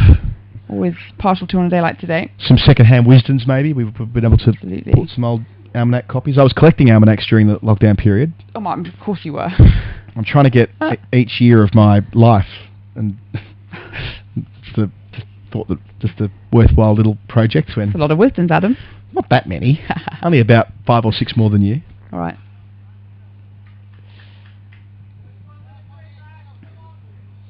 Walla Louisa to continue from the Salters field end. Trying to break this pesky partnership.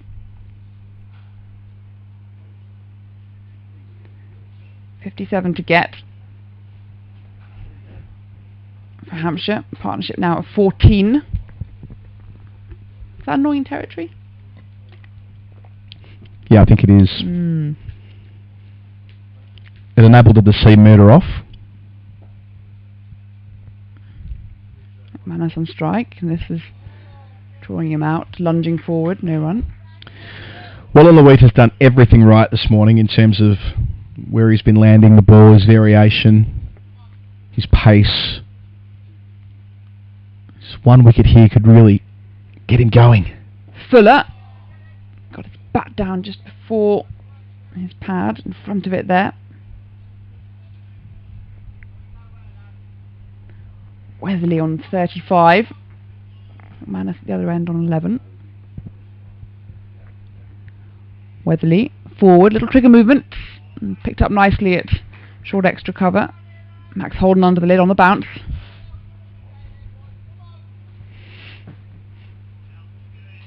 You see it so often with spinners, don't you? One wicket, they get a run on. Slower delivery there from Wallaluita. Flighted. Trying to coax him down the pitch. Tempt him. You can see why there's a lot of interest in this spinner. You can see why there's a lot of talk around his debut last week. Weatherly waits. And again, another little trigger movement and plugs us down to mid-on. Thought about a single. Tim Murtagh gets down. As you were explaining earlier in the match, he's on his way to being registered as a England player, or England eligible player, rather than an unregistered player in that framework. Here he is again, and once more forward. Weatherly, and we talk about the cliches of big wickets, but Weatherly has been the outstanding performer with the bat so far in this match. 98 in the first innings, and now really keeping this Hampshire innings going. And if Middlesex were to get him out, well. Yes, we saw 92 made by Martin Anderson on the first day, and a half century from Sam North East on the second afternoon, but they're the only other scores above 50 throughout the 4 days, and Weatherly's well on the way to raising his bat again, but just the time, the occupation of the crease, batting for hour after hour.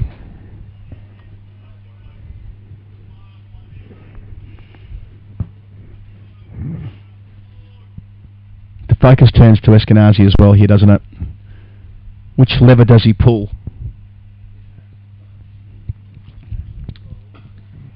There's Harris, bowling to McManus. He's just trying to shore up one end, really, McManus. Yeah, we saw last week when Eskenazi made the big call with Robson. It came off. Perhaps he's holding back that.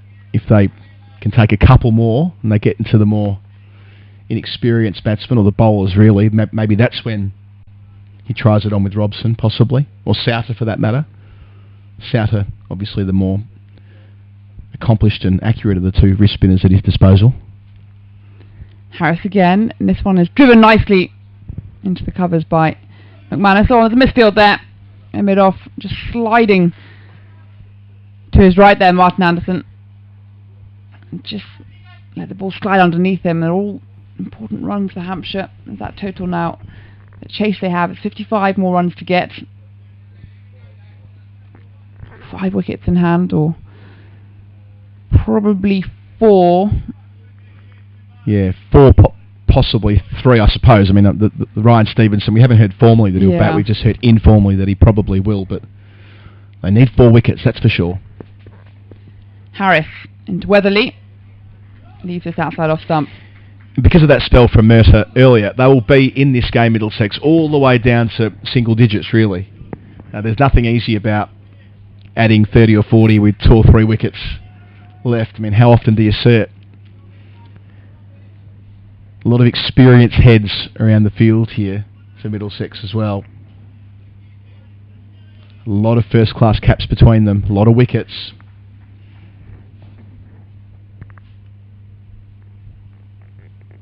Weatherly waits, this past the outside edge. Lovely looking delivery there, just drawing him into the line of the ball. Definite play and miss there. So how does Eskenazi set this up? McManus in fact on strike.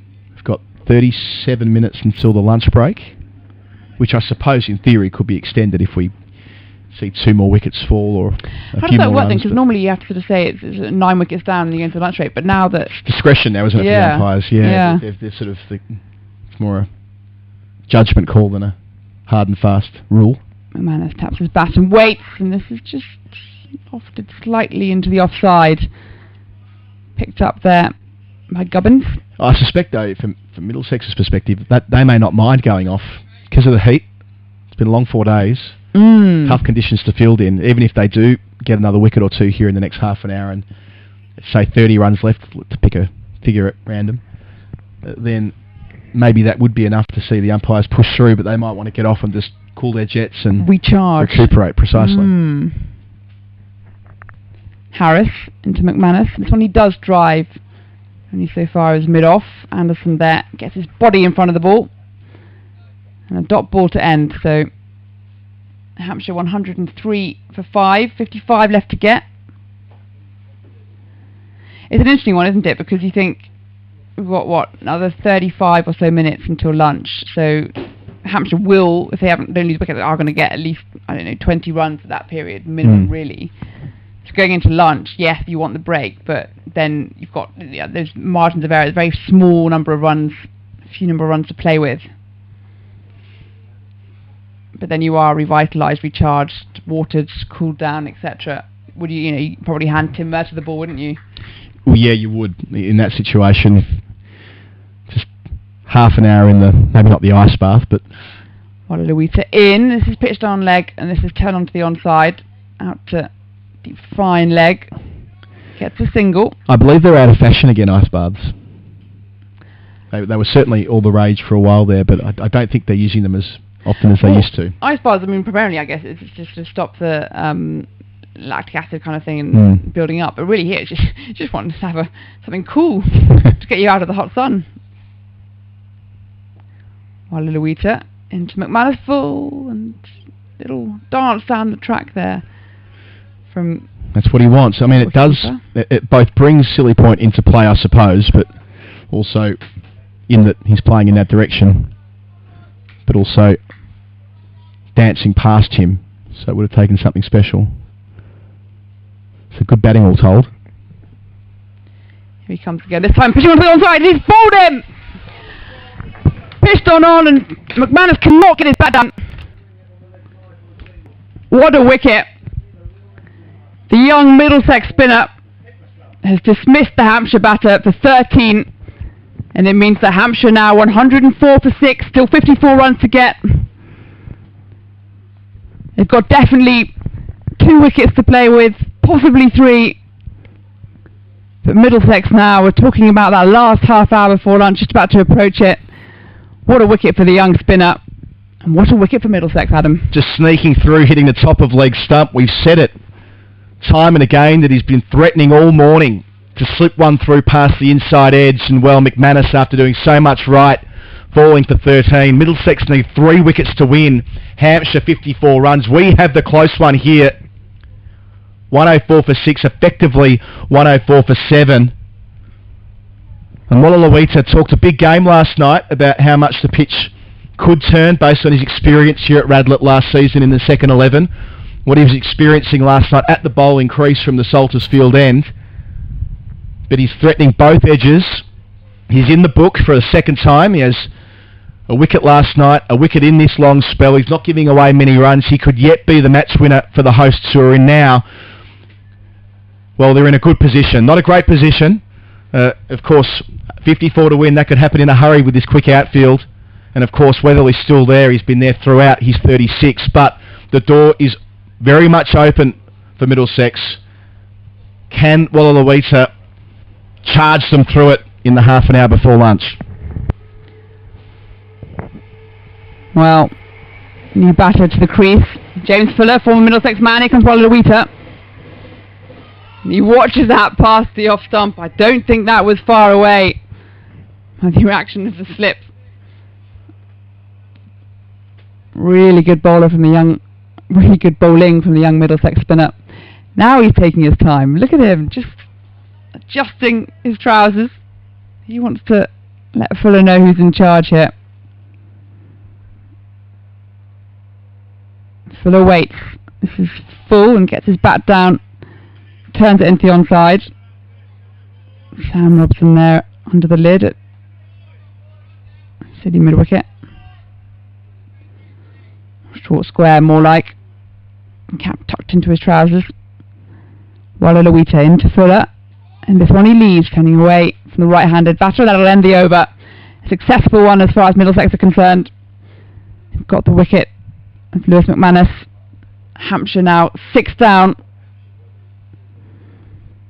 Oh, I love days like today.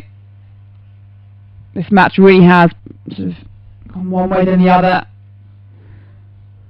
Par scores in the first innings, 252 for Middlesex, Hampshire 296. You thought, yeah, probably just either side of the par.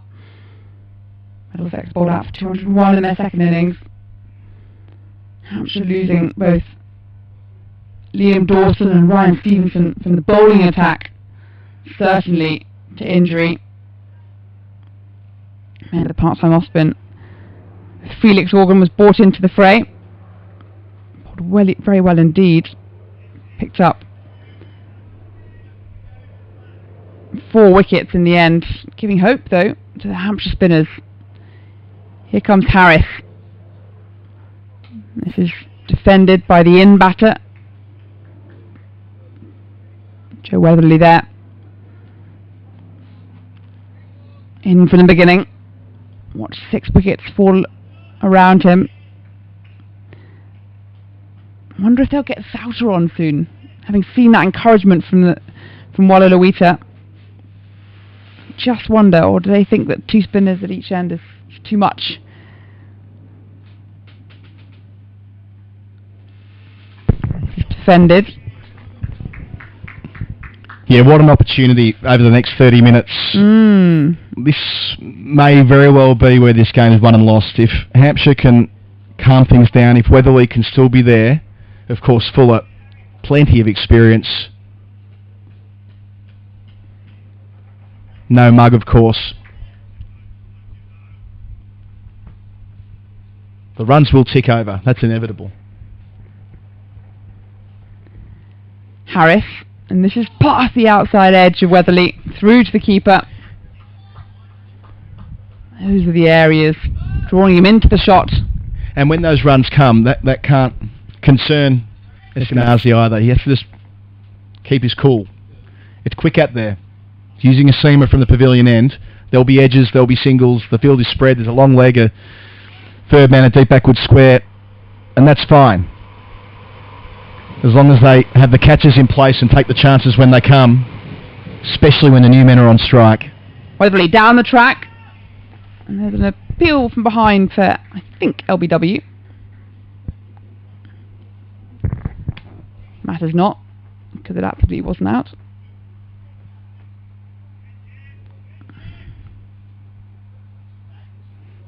Just caught him by the pad, it looks like. Souter's being brought in from cover point.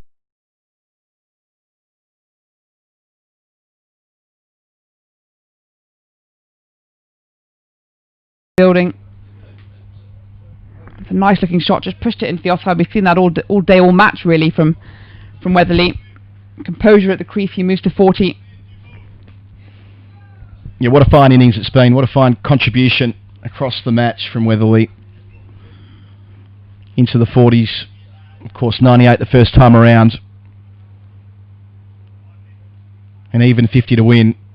He's going to have to be the match winner for Hampshire, you fancy? Harris. And this is square drive. Picked up by Souter at backward point. So 108 for the end of that over. 108 for 6. And an even 50 to get to Hampshire.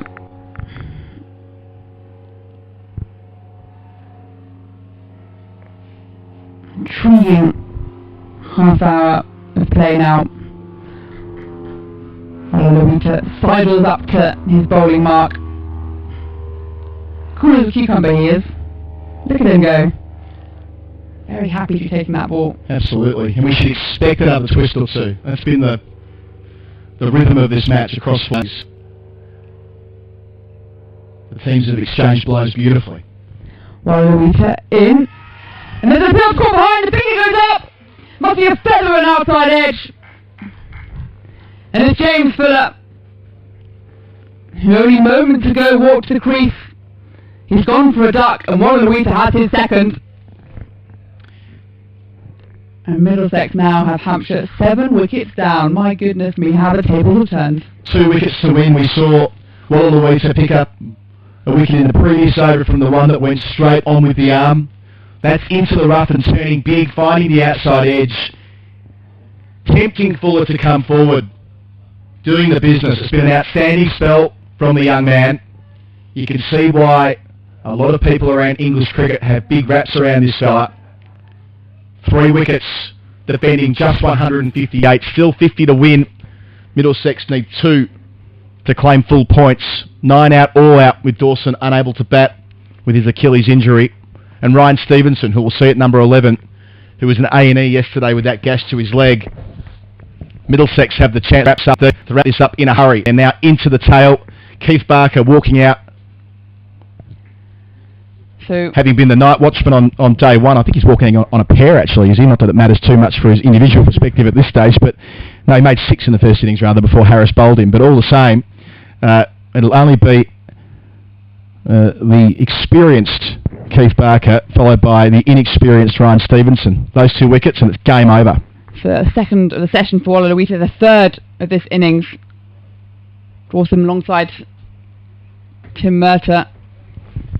What a wonderful combination. The line, the length, the perseverance, the skill from Tim Murtagh, and Wallaluita, such an exciting new talent.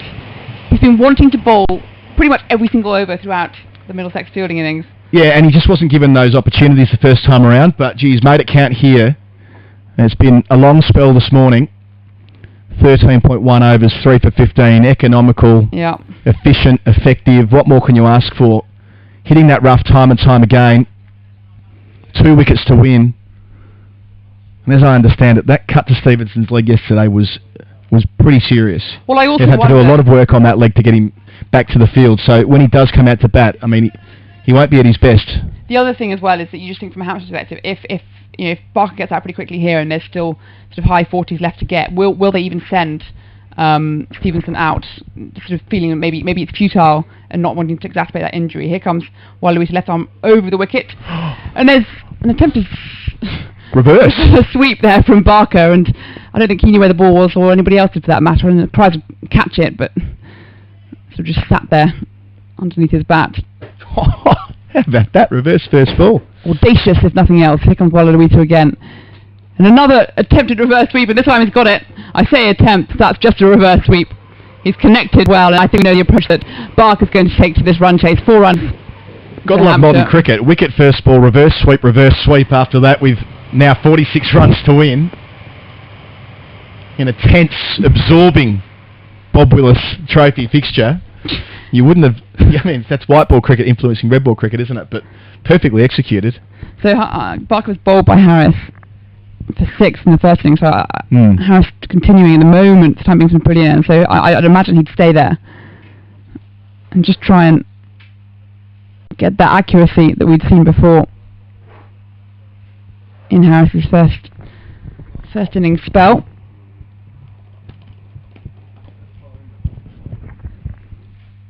But this is the point where you think, yes, Middlesex now has the upper hand, but it's so easy to lose it if we have a few quick boundaries from the likes of Barker, who definitely has that capacity.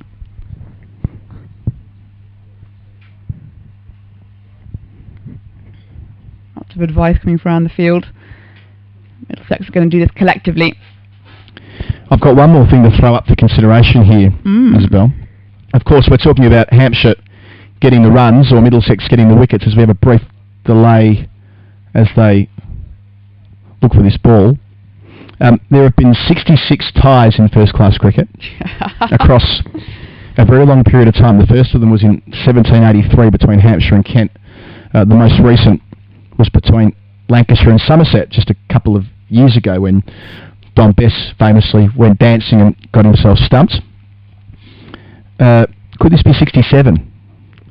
It's been that kind of game across 4 days. You don't want to rule it out. Couldn't rule it out.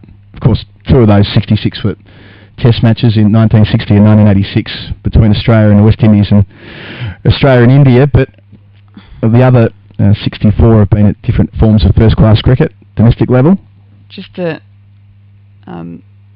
inform viewers that slight delay, because we have the COVID-19 spectacle of the lost ball and the attempted retrieval by the players in the field of said ball. They can't be helped by anybody outside of the green zone in which the players sit due to COVID restrictions, so It may be sort of reminiscent of village cricket scenes. Yes. They are in the hedgerows, trying to find that ball. It's just beyond our sight, but taking a little bit of time. I wonder if Neil Baden, he's just gone into one of the marquees at the far side of the field, whether he's gone to actually retrieve an alternate ball, and he does seem to be throwing something up in his hand, so maybe they have given up the search. And he is striding out to the middle now. We might have a slightly different ball.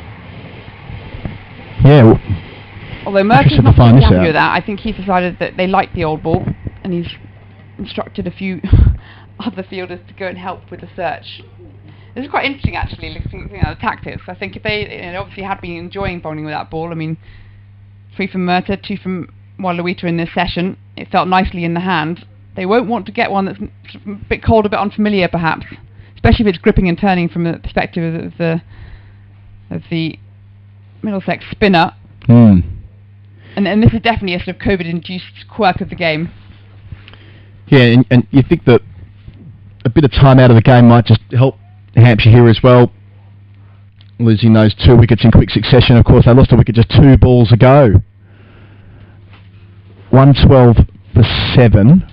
A lot of blue bibs around the boundary edge now of the sort of 12th, 13th extra players from Middlesex, very much in on the search. Yeah, it's in our blind spot. I might go around the corner and see what I can find. I'll take the roving mic, as it were. The wires. No, I'm definitely not going to get around there before I end up accidentally slipping into the green zone myself. But yes, it's been just an outstanding morning of Bob Willis Trophy cricket, hasn't it? With Tim Murtagh taking 3 wickets to get the party started, and now Dylan Waluita 2 in quick succession in the space of 2 overs. Still 46 to get. 112 for 7 the score, which is effectively 112 for 8. Keith Barker to the middle, attempts a reverse sweep first ball, doesn't make contact, so has another crack and absolutely nails it. Of course, he's got so many first-class runs as well as wickets, Barker. 6 times he's passed 100, averages 28, nearly 4,000 first-class runs. So when you're looking at number 10s, he's a very good one. Right, we've got a ball, or at least Waluita does, and Barker's back on strike. Left arm over. Oh, and he hasn't even played at that one, and it's spun too much for the keeper or anybody else. And it's gone down to the boundary edge for a bite.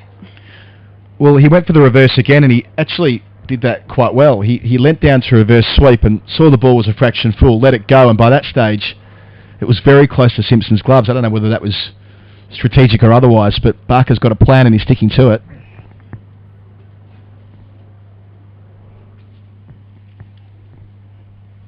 It means that Weatherly's on strike. They're on 40.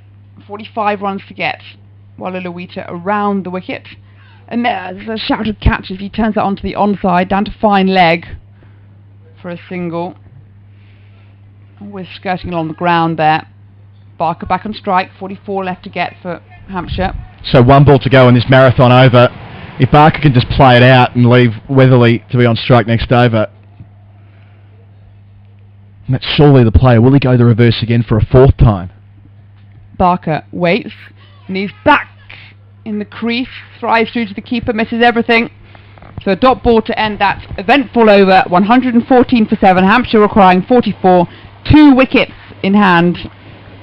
Should I get us those wickets? Oh, Adam. 17 minutes until lunch. Now, whether they go to lunch or not, we will see. I suspect not, given that it's 8 down. But that won't be the focus for Middlesex right now. The focus will only be finding a way to get this penultimate wicket. James Harris is trusted to continue from the pavilion end. 1 for 18 his figures.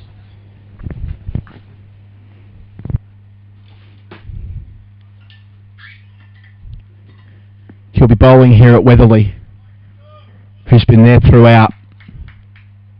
41 from 139 balls, 44 to win. Harris has 2 slips. He delivers here. Weatherly down the track and driving beautifully straight to mid off. up until perhaps the entrance of Fuller, but now he's going to have to feel that pressure for himself to make those runs, to take the bulk of the bowling, to have to score as well. Harris, who picked up Felix Organ last night, Middlesex's first wicket. He bowls here off the hip. Goes Weatherly. Down the other end, one of 3 men out on the boundary. 115 for 7. He's 42. Just seeing Barker run through there, he looks as though he's limping. Well, he was limping yesterday when bowling. His final spell when he went off the short run, there was something that was causing him some issues. Oh, talk about Hampshire's injury woes. Well, in the end, that was to the immense credit of Barker, who contributed to the last couple of wickets himself. But they were able to get the job done before they were really in a lot of strife in that second innings. They only had 4 bowlers, one of which was the part-timer Felix Organ, who bowled brilliantly and picked up 4 wickets from the Salters field end. They were able to rotate the quicks through at the pavilion end, but as you say, there'll be no quick singles here because he seems very ginger here. So 2 slips, third man fine leg out.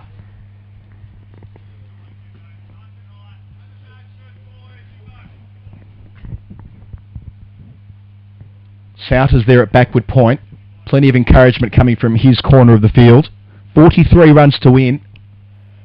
Barker having to wait. Harris setting off on his long approach and bowls now around the wicket. Barker into the onside to Holden, who's sweeping at deep square leg. They get 1. So Weatherly back on strike. 42 to win. 116 for 7. A most eventful morning session. 3 wickets for Murtagh, 2 for Wallalawita, and it gives Middlesex an opportunity, a big opportunity, to collect full points. The target's 158, the score 116 for 7. Harris on the way to Weatherly, who misses down the leg side. That was potentially runs there too. That was well outside the leg stump. Yes, there's a fine leg and a deep backward square, but it's such a quick outfield. If he placed it well enough upon making contact, that could have taken the required runs inside 40. Instead, it's a dot ball. 2 to come in the over. In comes Holden from deep point to cut off the 1. There's 3 men out as Harris approaches, bowls to Weatherly. Shimmies forward, then leaves. We've seen him do it so often across his, 2 long stays at the crease, especially when batting at this end. Just to shuffle forward rather than to trigger back. It served him well.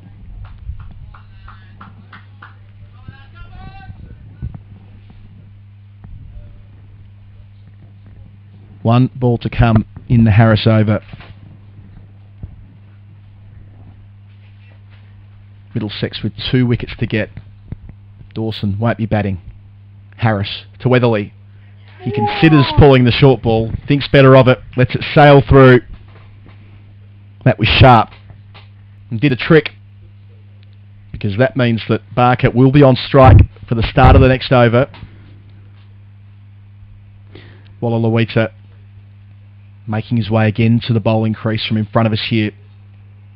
What would you be feeling if you were Nathan Souter? Because I think it's quite difficult to kind of usurp Harris from the bowling crease. And then, of course, Wallalawita's got 2 wickets in the spell, but Souter will be thinking, I can contribute here as well. Well, he did, of course, contribute in the slips before. Well, he was the first called-upon spinner in the first innings, and he did last night for that matter.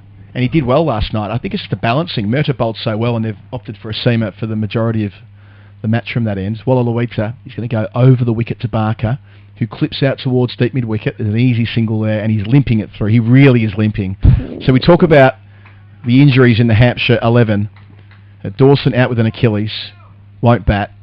Stevenson, as I understand, a very deep cut to his leg yesterday, which was stitched up at A&E. He'll be in at number 11, and at number 10, Keith Barker can barely walk. That was a hobble. But he's down the other end. 41 to win. 3 men catching around the bat. Wallalawita bowls to Weatherly deep in the crease, cutting off the back foot That's a single as well. Barker makes his ground comfortably, but again, it's a distinct hobble. 118 for 7. Effectively 118 for 8. Barker's on 6. Weatherly 43. Wallaluita, who has 3 wickets, 2 this morning. Over the wicket to the left-hander. Again, clipping him through the leg side. These are valuable runs. They need 39 to win now. Now he's not even just hobbling. He's skipping to the other end, Barker. He's in a lot of discomfort out there. I suspect if circumstances were different, he wouldn't be batting. I don't think he's enjoying these singles. No, he'll want to score in boundaries. But it's a deep point, deep backward square, and a long leg. Wallaluita around the wicket, using his feet Weatherly, timing it nicely through mid-wicket. Fast outfield. That could go all the way for 4, and it does. In front of here, in the corner of the ground. So 35 to win. Weatherly keeps doing the job for Hampshire. He moves to 47. As we said throughout the match, Isabel Westbury, it's all about placement rather than power here at Radlett. Oh, that's so frustrating. It's tough to get, as a Middlesex player, you start to get nervous now because it's under the 40, 35 runs to get. Then you think, oh, we were on such a high. It was never going to be easy. Plenty of twists and turns this morning. Wallaluita, 3 men around the bat. Shout for leg before after he dances and misses with his clip, Weatherly. The one real thing in Middlesex's favour is that not only have we got the tail batting alongside Weatherly, but he'll be very conscious that Barker's in a lot of pain. Anybody to come out next is also going to be in a lot of pain. So he needs to sort of get this done pretty swiftly and off his own bat. Wallaluita around the wicket, defending into the offside is Weatherly. End of the over. Barker on strike. This will be interesting. How do they approach this? Barker can barely walk out there. Yeah. That'll of course affect the way that he shapes up in the crease. But I mean, anybody that comes out. Do they stick with Harris, or do they go back to Murder? Such a cagey operator. Granted a 10-over spell this morning, but we saw him clean up the tail yesterday. Do they look to Tom Helm a fraction quicker and try and shake him up? The only thing with Helm is that I think he's one that sort of strayed the most in terms of that line and length. Yeah. And we've talked about the dangers of bowling seam bowlers in this situation when an edge here or there can get you 4 runs out even thinking. Yep. So I think they'll really want to get really tight with Harris has bowled well and disciplined. I mean, Murta, I think the pick of the bunch in terms of the seam bowlers. I just wonder whether they might change up the spin options, get Souter on at some point. So it will be Harris. He's got 2 slips. 3 men out. Bowls to Barker, who finds one of those 3 men. And Bunted into the onside. Tidied up by Gubbins running in off the square leg rope. 1 added to the total. 124 for 7. So 34 runs needed. You can see the frustration there from Harris just as he delivered that, and Barker clipped it onto the onside. Sort of lifted his head and little yelp, just didn't quite get his line right, and he knows slim margins here. James Harris.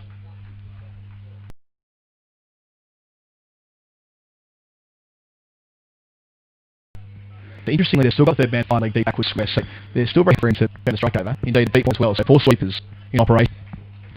Just update listeners and viewers, Surrey now 3 wickets down against Essex, still needs 258 runs to get. Tough yards there. Harris, the 2 catches in the cordon on the approach to Weatherly on 47. He'll get 1 of those. To deep square. Oh, nearly a bobble. Souter does well to keep it down. 125 for 7. Middlesex 2 wickets to win. Repeating again that Dawson will not bat, so it's effectively 8 down. 33 runs to play with. Come on is the call. Harris is going to get 3 deliveries at Barker. Well, at least he'll get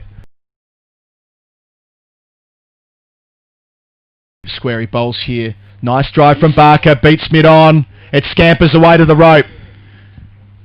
Beautifully played by the veteran Hampshire all-rounder, coming in at 10 with a sore foot, but has made so many runs over the years, and 4 very valuable ones there.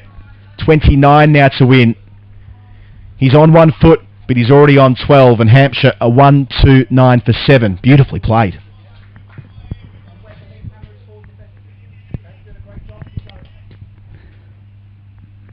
Might pick up some of the encouragement from the ground staff on our effects mic. Trying to get their bowlers in it. Keep them going, keep them G'd up. Bit of tactical advice here and there.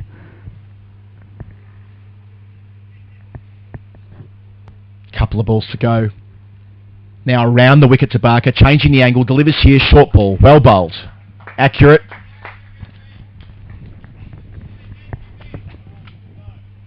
One left in the over. It continues to tighten. 29 runs or 2 wickets. If it's 28 runs and 2 wickets, well, the tie is still on the table as well.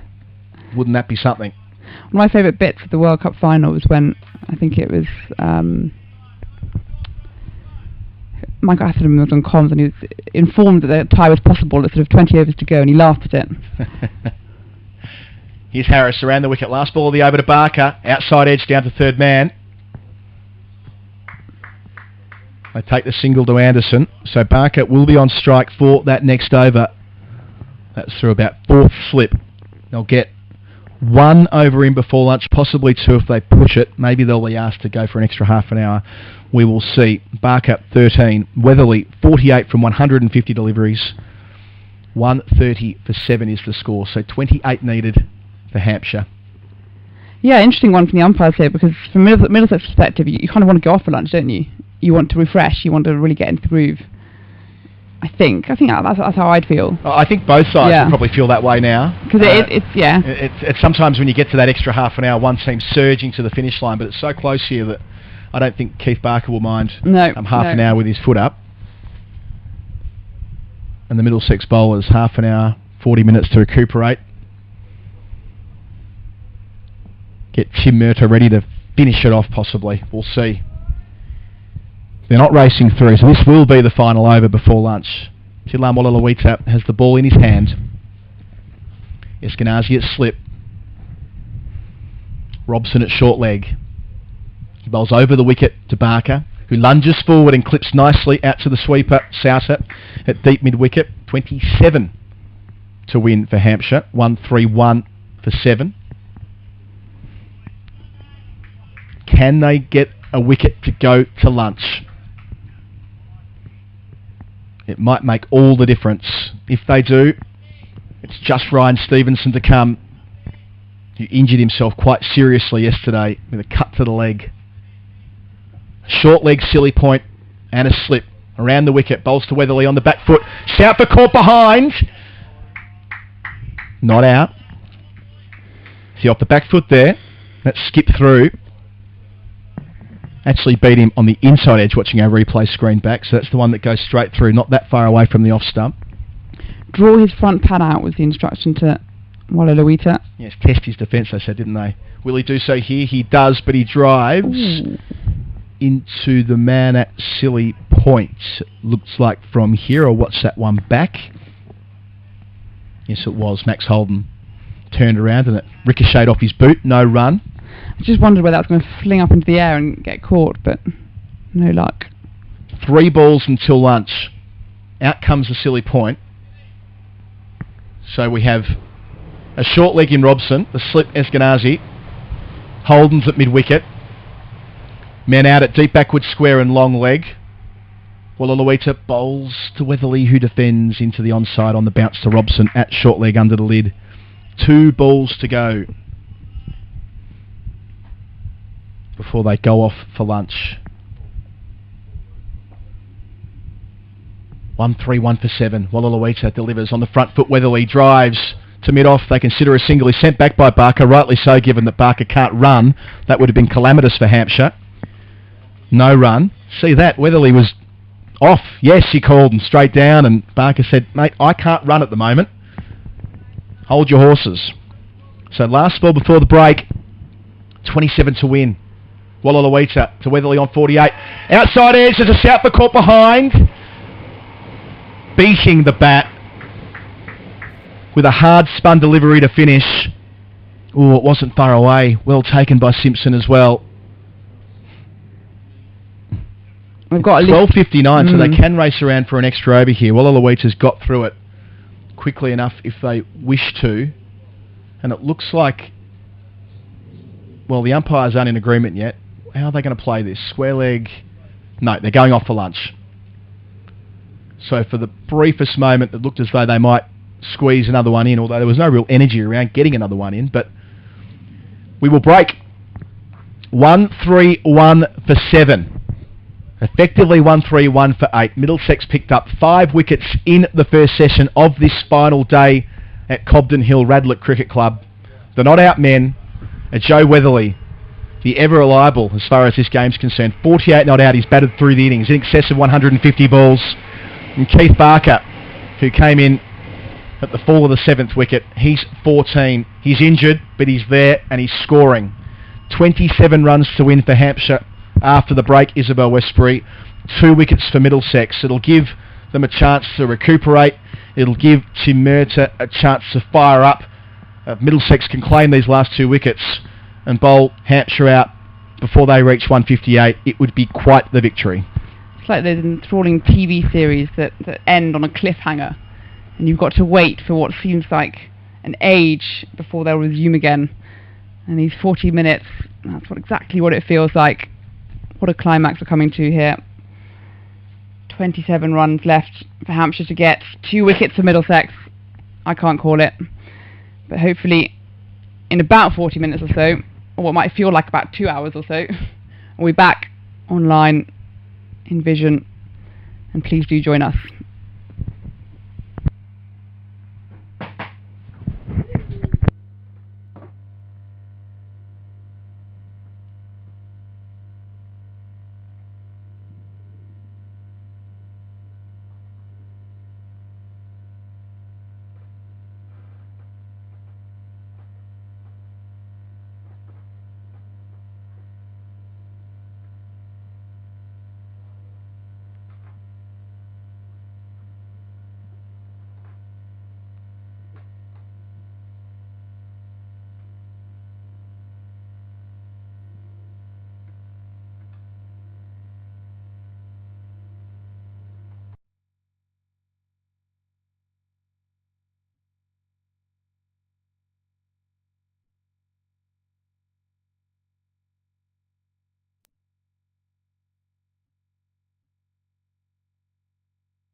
luck, people. 2 good balls is a winning. The last tie was 1973, Selby 6 for 74. Oh, if you've got that stat. And two people played in the draw before that in 1967 as well. John Murray and Jay Mike Smith. Okay. Wowzers. Material on top. Well, mate. Good afternoon and welcome back to the afternoon session. I think the final session of the final day's play here at Radlett between Hampshire and Middlesex. And boy, do we have a finish on our hands. 2 wickets remain for Middlesex. 27 runs for Hampshire. Who's going to get there first? Well, an extraordinary finish ahead of us here. It could be something very special. As Murta is in from the pavilion end to Barker, I think we all knew that was coming. Murta, 3 wickets in that last session. He's been a real thorn in Hampshire's side. Just when you think Middlesex was sort of Hampshire running away with it, he comes roaring back in.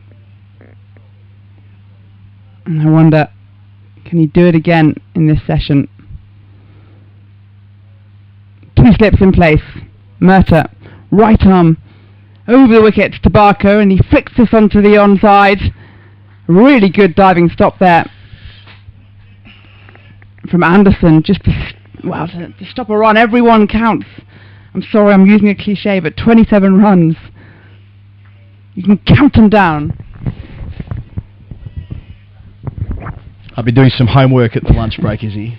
I mentioned there have been 66 ties in first-class cricket, and, well, with 27 to win and 2 wickets, the sort of conversations we're permitted to have, I think. Murta through, and this is defended nicely by Barker. Middlesex's most recent tied fixture was in 1973 against Yorkshire at Bradford. The target was 208, and they bowled out Yorkshire for 207. The wickets, well, it won't surprise you to hear, I doubt, Isabel.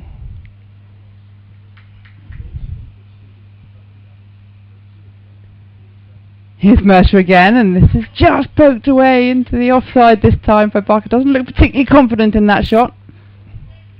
Go on then. The president of the club, Mike Selby, 6 for 74, and there's a great photo which I got in touch with him at lunch to ask him about it. He just sent me a photo of middle stump flying out of the ground, which was the final wicket in the match, cartwheeling.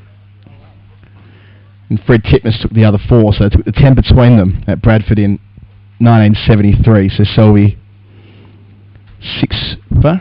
Murta to Barker again, just defended back at the bowler. Anderson there at a tight mid-wicket.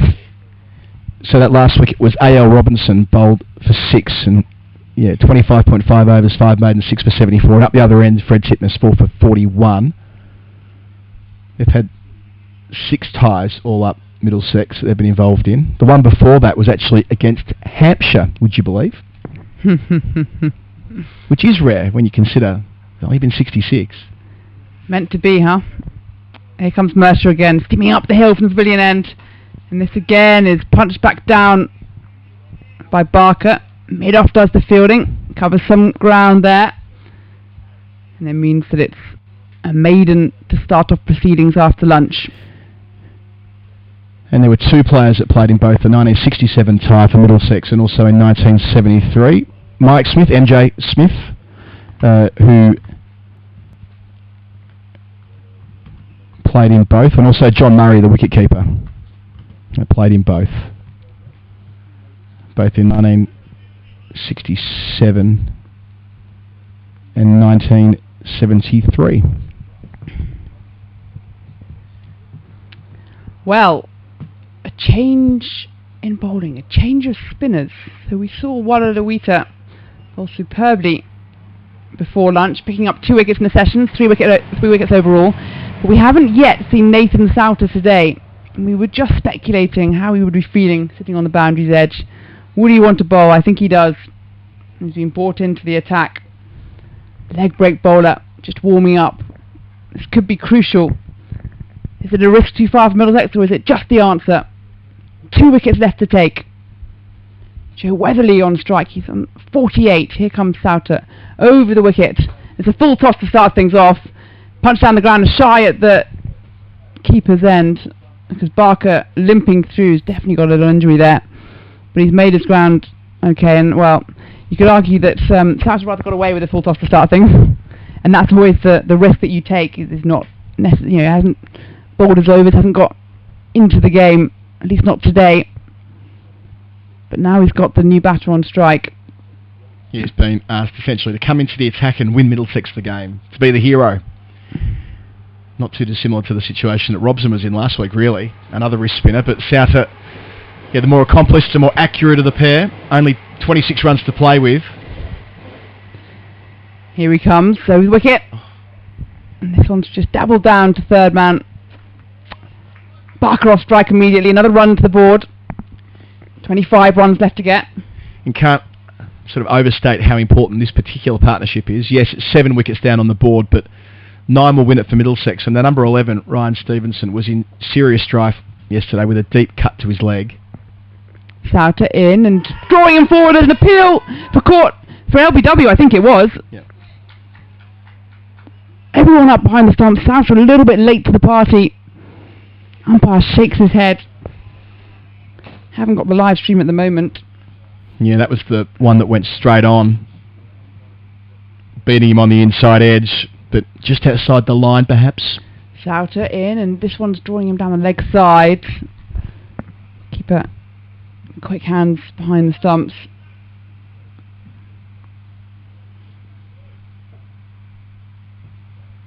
.25 to get. Souter again. This is loopy, drifted. Oh, it's a lovely looking shot. A little bit too full, and that's 4 runs.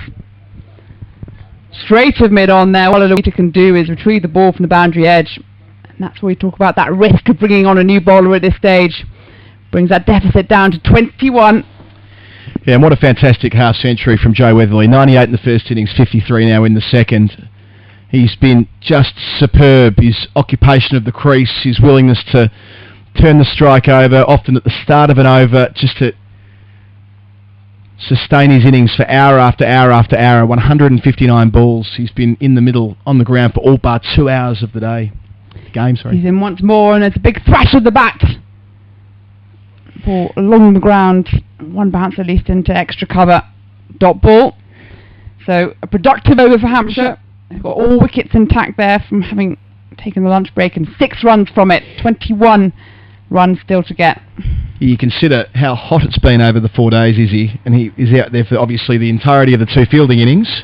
Yeah. But batted for, well, he batted from an hour to go on day 1 into the final session on day 2. He was back out there for the last 26 overs on day 3, getting through to the close, and here he is batting after lunch on day 4.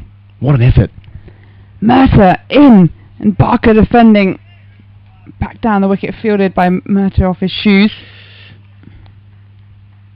They've now put on 29 for the penultimate wicket here, and the scales have tilted in the favour of Hampshire. But as we discussed earlier on, Middlesex, with all these experienced heads around the field, would know that one bit of luck, one opportunity taken, brings in the number 11, and who knows what state Ryan Stevenson will be in. Who knows how he will face up with a leg that's been stitched up overnight.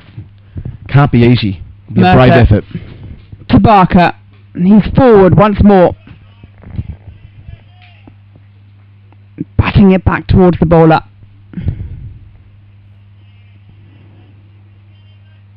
And bat like a toothpick in the hands of Barker. 2 slips in place.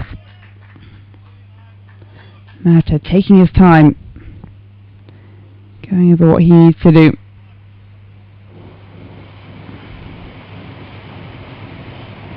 Barker, left hand bat.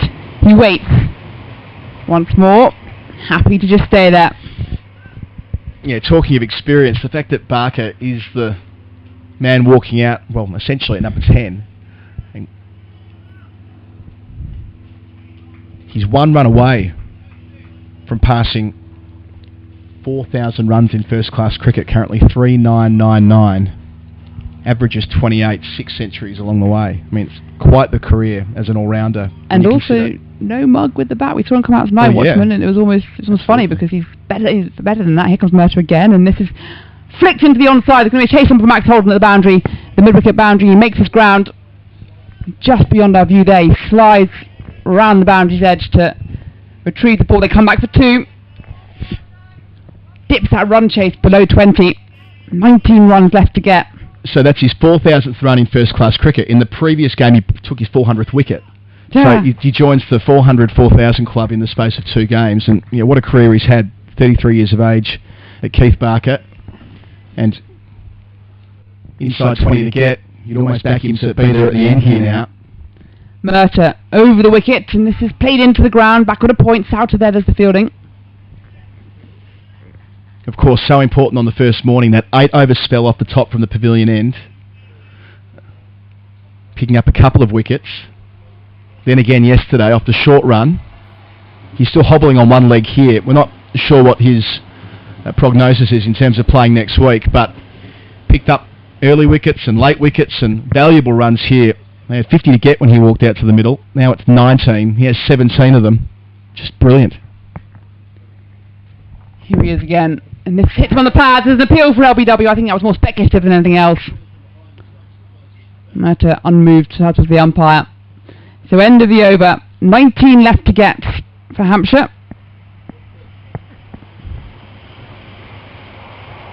2 wickets still to play for Middlesex.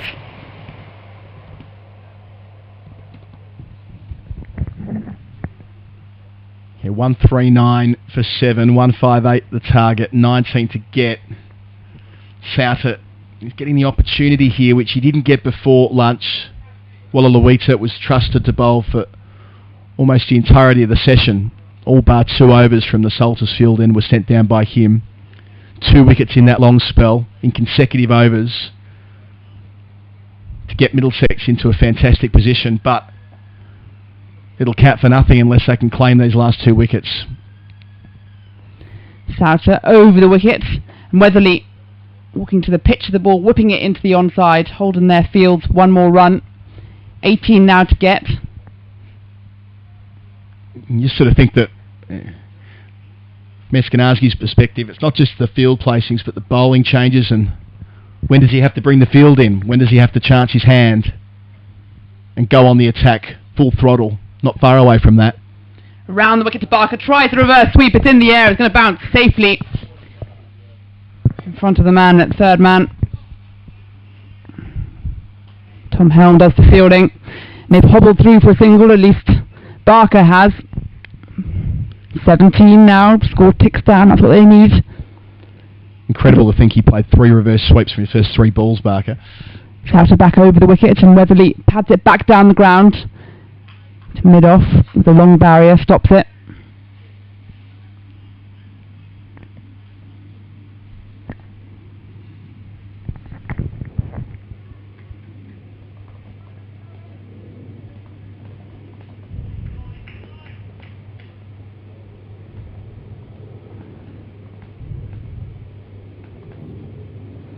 Here he is again.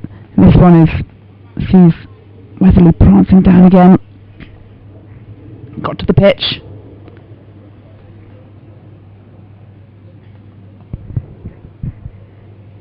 Souter floated, and this one's just dabbed into the offside. There's going to be at least a single there. Well, that'll settle for a single because Barker again is still hobbling there. 3 for the run.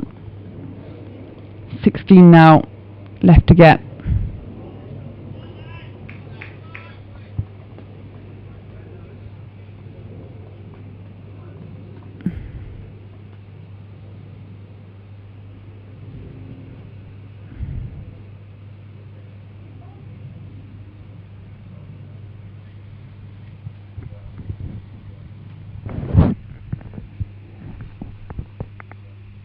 Here he comes. And this is just flicked onto the onside by Barker, only so far as mid-on. So end of that over. And It feels fitting that these are the two players who are steering Hampshire towards. We talked about it being a famous victory for Middlesex if they could pull it off, defending 158 in the fourth innings. Well, the other side of that ledger is that Hampshire have played the second innings of this match effectively with 9 men, and Barker himself, for how effective he's been, 18 not out here, he's on one leg as well. I mean, if they get to this finish line, if they hobble over this finish line, well, what a triumph that would be as well.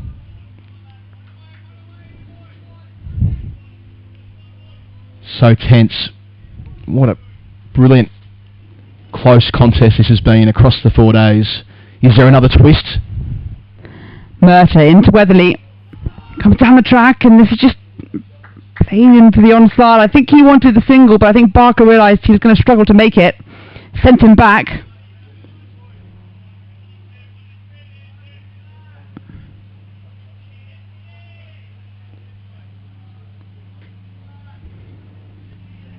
Weatherly starting to feel in your favour. Here comes Murta. Down the track comes Weatherly, defending back at the bowler, no run. Yeah, that's right. There's nothing easy about those last 16 runs when you're safe in the knowledge that one wicket will have the injured number 11 hobbling to the middle as well. They'll be trying to look after their teammate. All that anguish yesterday when a terrible injury running into the tent to our right, cutting his leg open. Murta through, and Weatherly astute in defence.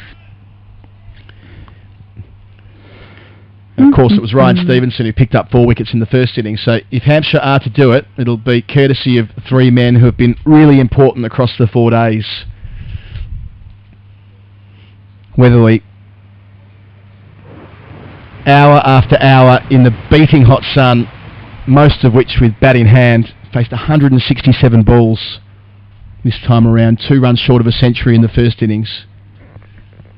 Murta to Weatherly, and this is driven back of the bowler, a drop chance perhaps to get a hand to it. Oh, he did. It was in the air, he did get a hand to it. I mean, that would have been a fluke in a million to have been able to hang on to that one. He did get a hand to it, didn't he, in his follow through. Got a decent look at it watching the replay screen back here. Yep, it would have taken something special, low to the ground about 1.5 feet off the turf when the ball reached him. Just a miscued drive. Again, that angle that Murta's been able to create from that end, a little bit of seam movement back into the right-hander, even though we're into the 59th over. Chances are still going to come. Weatherly on strike, Murta through, and once more defensive, watchful there from Weatherly. It's one of those reactions there from Murta, like they either stick or they don't, and there's nothing really you can do about it. It's all just reactions, you stick your hand out, bang. And this time it wasn't to be for the Middlesex bowler. Oh, you can't help but think of what if though. Just a little bit of sting just coming out of the game suddenly, whether it's a consequence of the missed chance or the relatively straightforward singles they've been able to take since the break. Murta into Weatherly. Once more, just prods the ball out in front, and that'll end another Murta over. So a maiden over. And a Middlesex steamer again, just that hanging line and length, fought the chance as well. 142 for 7, 16 runs required by Hampshire. So before we wrap up the day, 'cause it's going to wrap up one way or the other, College question, thanks to Knight Frank throughout the 4 days. What do Beth Morgan, Stephen Finn, Nathan Souter, and, help me out here Isabel, the 4th player I can't quite recall right now. Stephen Finn, Nathan Souter, Beth Morgan. And I'm going to have to refer to my notes. Tim Murta. And Tim Murta. That's it. Tim Murta, Stephen Finn. How could we forget? Nathan Souter and Beth Morgan have something in common. What is it? Quickly send us a tweet. Tag it. College question, and you can win 2 tickets to Lords next year for the Vitality Blast. Souter's going to continue from the Salters Field end around the wicket, and Barker goes for a big sweep and a heave. And that's racing along the ground for 4. 2 straight for anyone in mid-wicket. Out on the boundary there. He's going to do it in boundaries here, Barker. He's going to do it at all. 4 more runs to the total. And it means that Hampshire now needing just 12, that deficit narrowing. Just backed his swing there, didn't he? It was in his arc, went bang. Here he comes again around the wicket, and this one's in a reverse sweep. He's going to get a run at least for it there. It's done well for him so far. Helm down at third man. One more run, 11 to get for Hampshire. Eskenazi's going to have to hold his nerve here. 11 to win. They've added 39 for the 8th wicket, essentially the 9th wicket. I mean, Barker's hitting the ball so well, 23 from 29. Weatherly's been there all day. Has to change something up. What will it be? Over the wicket, Souter, and down the track comes Weatherly, and he's got a single for it. Barker back on strike, hobbling through. 10 left to get. Yeah, you feel for Souter here to an extent, coming on with It was a risk. everything to do. Whether he could have bowled before lunch. Hard to see how, though. Harris did the job from the pavilion end and couldn't take off Olawita. Here he goes, round wicket flighted, and there's shouts of catch. I think it just passed everything there, through to the keeper. Couldn't take it cleanly anyway. Yeah, Simpson tried to take it behind his back in the end, didn't he? But wasn't able to glove it. Don't think there was an edge. Didn't look like there was an edge. And again, this is shorter, and this is cut into the offside. That was too short, and there's going to be runs here. It's going to be a boundary. The chase is on. I think it is. 4 runs for Hampshire. Meaning just 6 now to get. They could do it in 1 ball. We were talking during the lunch break. It takes 2 balls now for Middlesex. At that point, 27 runs left for Hampshire. But now, very much in Hampshire's corner. My goodness, how this has swung so quickly back in their favour.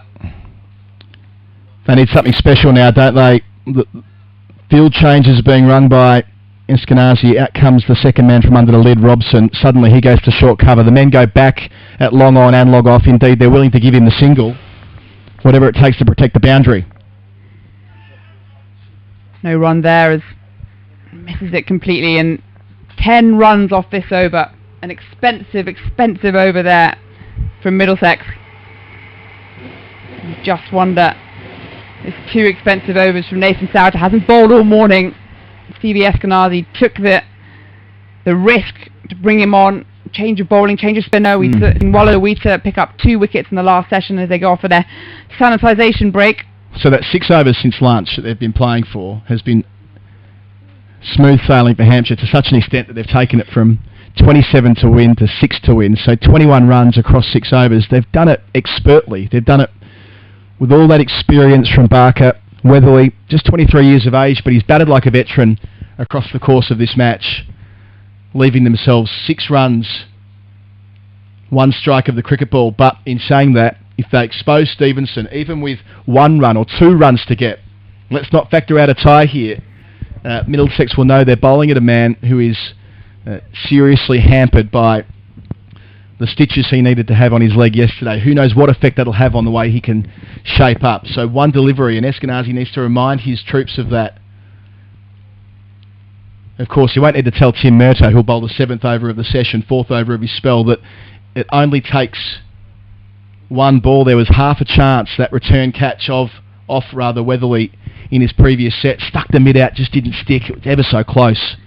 Just going to charge in here and say that as we look as though we're getting near the end of this match, the Collow's question today brought to you by Knight Frank. The question was, what brings Beth Morgan, Tim Murto, Nathan Souter and Stephen Finn together? What do they have in common? Lots of entries, but no one got it right. Thank you to everyone but the commentators. We have got it. We've won this one. I think that's 3-1 to us now. We've been bamboozled in the other ones, and I'll give you the answer in a minute. Well, I'll give you the answer now. Well, give us the answer and I'll get us the wicket. All 4 players feature in Middlesex's highest ever 9th wicket partnerships in various formats of the game. So we'll come back to the details of that as Murto is right arm over the wicket into Weatherly. And this one he plays onto the onside. It's full. And I wonder, is it going to reach the boundary before Souter the fielder does? I think it might well do. It does indeed. 4 runs to Hampshire, meaning they've only got 2 now to get to win this match. 1 to tie, 2 to win.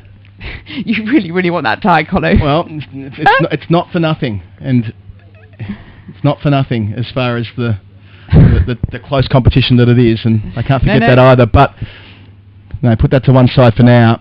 They could be a ball away, and look, it'd be appropriate if Weatherly was the man to bring up the winning runs. As we said before, he's just been gigantic for the visitors. So many hours in the middle, in the field, with the bat. His catches at slip as well. Let's not discount those. Yeah. The field's got to come in now. There's nothing gained by having fielders on the rope. There's still a long leg. Wallaluita doing the work out there, but here's Murtagh. Weatherly waiting, advances down the wicket, defends it back at Murtagh. He's patient, he knows he's got time. Just got to keep that concentration as he wanders away to square leg.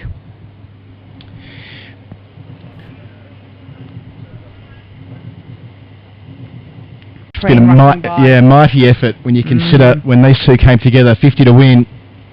Barker really was struggling to start, hobbling between the wickets as he's done throughout, but he's there on 27, just 32 balls, breaking the game open. Weatherly on 60, and this one's past the outside edge, through to the keeper. Yelps of despair from the Middlesex fielders, hands on head, they knew that was close. Oh, that catches the edge. It's Tim Murtagh against the number 11, and they have the chance to win the game by a run. That's no more than a coat of varnish away from giving themselves that chance, but instead he's got to go back to his mark and start again. Just 2 slips. Wouldn't want one to go through third or fourth or gully. Murtagh into Weatherly, advances down the track, taken high above the right shoulder there by the keeper. Simpson has had a good game behind the stumps. It's one of those games, I think, where you all look back at all the what-ifs. There's little moments where you just think, if we just hung on to this, or not allow them to run that. Those are the best games of cricket. They really are. Topsy-turvy match.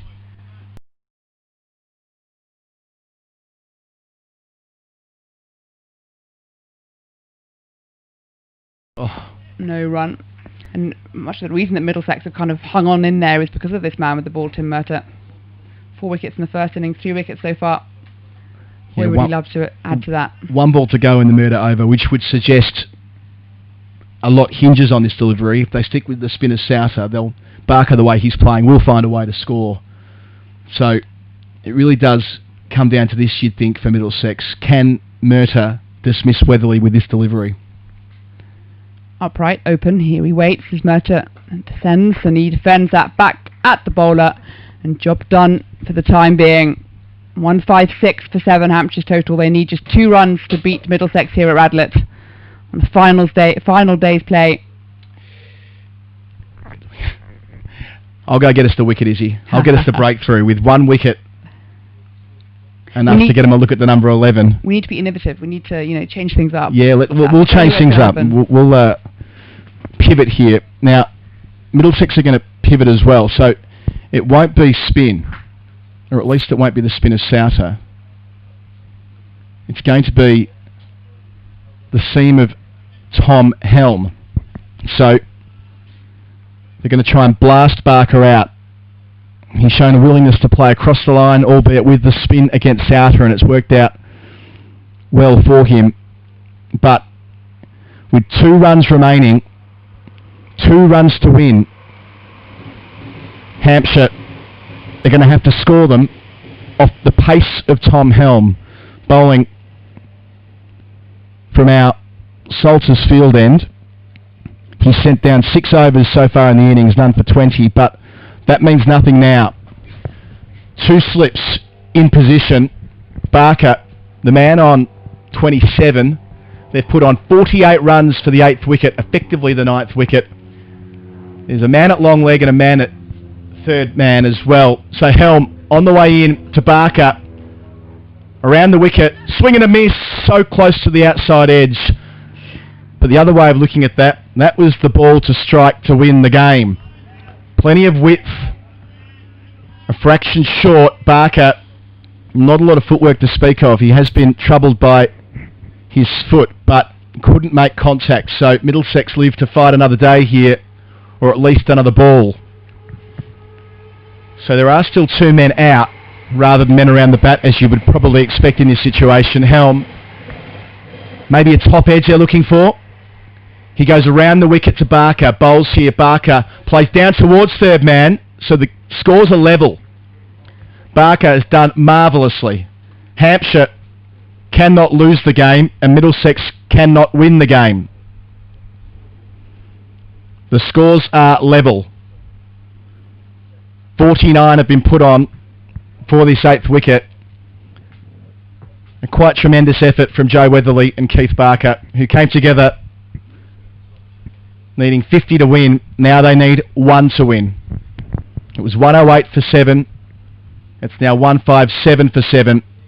The fielder are going to come in now. There's still a man around the corner at fine leg. There'll be a single there, so they must be looking for the top edge to still have a man out there. No, he's going to get brought in by the captain Eskenazi. No, he'll stay out there, so maybe the short ball could come to Weatherly. We'll see. So 2 slips a gully, 1 run to win for Hampshire. The scores are tied.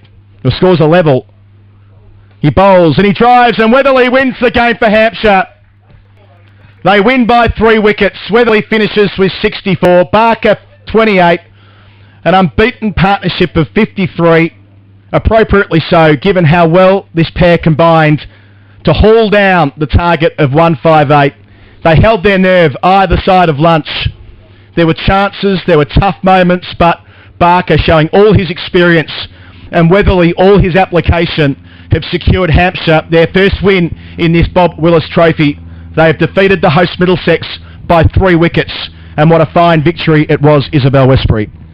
And what an appropriate winning moment there as well for Hampshire. I mean, Joe Weatherly has scored 162 runs across those 2 innings, undefeated in the last one. He's been the real difference between the 2 sides, staying there, creating those partnerships around him. It's been a real effort with the bats. It's been a topsy-turvy game. I think Hampshire, for the most part, have been on top, and Middlesex have always been in there. Add to that the 2 injuries that Hampshire have suffered, taking 2 bowlers almost immediately out of the attack in their second innings. That of Liam Dawson, that of Brian Stevenson. Combined, they got 6 wickets in that first innings, and then you take them effectively out of the batting lineup as well. I think we heard that Stevenson would have come into bat had he needed to, but you can't imagine he'd been able to do all that much, just stand there and sort of play the partner to the likes of Joe Weatherly. But that's an astonishing effort. I think after lunch, even 27 runs to get 2 wickets from Middlesex perspective. I think that the definite feeling was that you'd rather be in the Middlesex camp rather than the Hampshire one. But what composure from Hampshire. They've got their first win in this Bob Willis Trophy. It means that Middlesex also have 1 win in the Middlesex Trophy. They've been beaten Surrey in the last match. It does make that table very, very interesting indeed. But a wonderful game of cricket.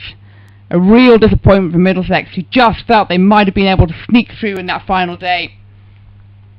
Wow, what a game of sport. So glad it's back. Indeed we are. Weatherly walking off and shaking hands, or bumping fists I should say, with his Middlesex adversary. So much respect for Joe Weatherly for what he was able to do in this match. 64 not out in the second innings, there for such a long period of time, for hour after hour. He was on the field for all but 2 hours of the entire match. 64 from 177 deliveries. Barker unbeaten on 27 from 32. The partnership 53, so it passed the 50 mark as they went to the victory. The game really was won 24 hours ago. Middlesex, not long after lunch on the 3rd day, were 124 for 2 in their second innings, building what was looking like a healthy lead with captain Eskenazi and the number 3 Nick Gubbins ticking along beautifully at better than 4 and over. But 3 wickets in 3 overs led towards a major collapse. Middlesex went from 124 for 2 to all out 201 not long after tea, which left Hampshire 158 to get. They still needed 98 this morning with 8 wickets in hand. And of course, as you mentioned before, Isabel, Liam Dawson unable to take any further part in the game after the second afternoon when he hurt his Achilles. Reports that he'll be out for the season. His wickets and his runs, and then Stevenson early on in that 3rd innings crashing into the marquee, cutting his leg open, unable to bowl in the second dig, which meant that Hampshire only had 3 frontline seamers and no frontline spinner. Enter Felix Organ, the opening batsman, picks up 4 wickets, routs the Middlesex middle order. And when you look back at the final analysis of this game, it was that middle session of day 3 which set up the pins. And then Joe Weatherly came back this morning and knocked them down. Hampshire absolutely have earned this win, and Middlesex really, when you consider they needed 2 wickets with 50 runs still to play with, have just about let one slip through their fingers. Oh, absolutely. They've done it the hard way, Hampshire, and I must say, going back to that afternoon session yesterday and the third day, it was one of those where you're looking around the field. We were going through the Hampshire lineup and saying, who is going to bowl these overs?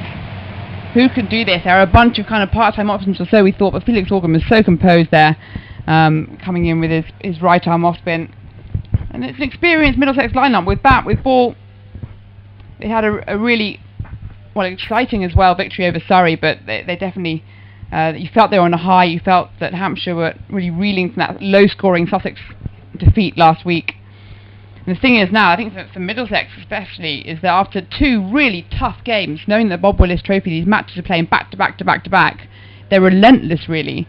It's how they bounce back from this. I think from a Middlesex perspective, they're certainly very happy to know that the likes of Toby Rowland-Jones recovering from a left little niggle on his left shoulder, and Stephen Finn has been unselected in these 2 matches. I'm sure we'll be seeing them. I'm pretty sure they'll come into the team in the next match, I'd have thought. And that next match starts on Saturday. It's an away game against Kent at Canterbury. 15th of August it's starting.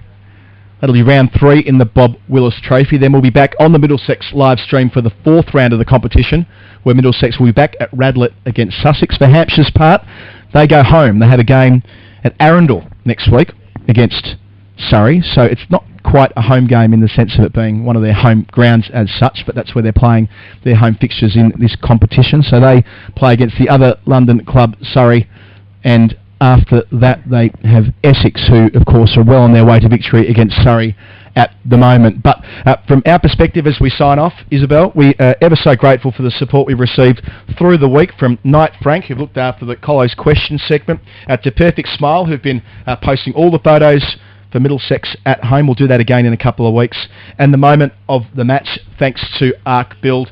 Thanks to Steve Fletcher and the team at Middlesex County Cricket Club for putting on the stream this week. No mean feat given the logistical hurdles to overcome, especially on that first morning. Thanks to all the viewers and the listeners who've been in touch with us across the 4 days. We've appreciated your company. And thank you, Isabel, for being by my side throughout. It's been a lot of fun. I'm looking forward to doing it all again in a couple of weeks. Hampshire, the winners here at Radlett by 3 wickets.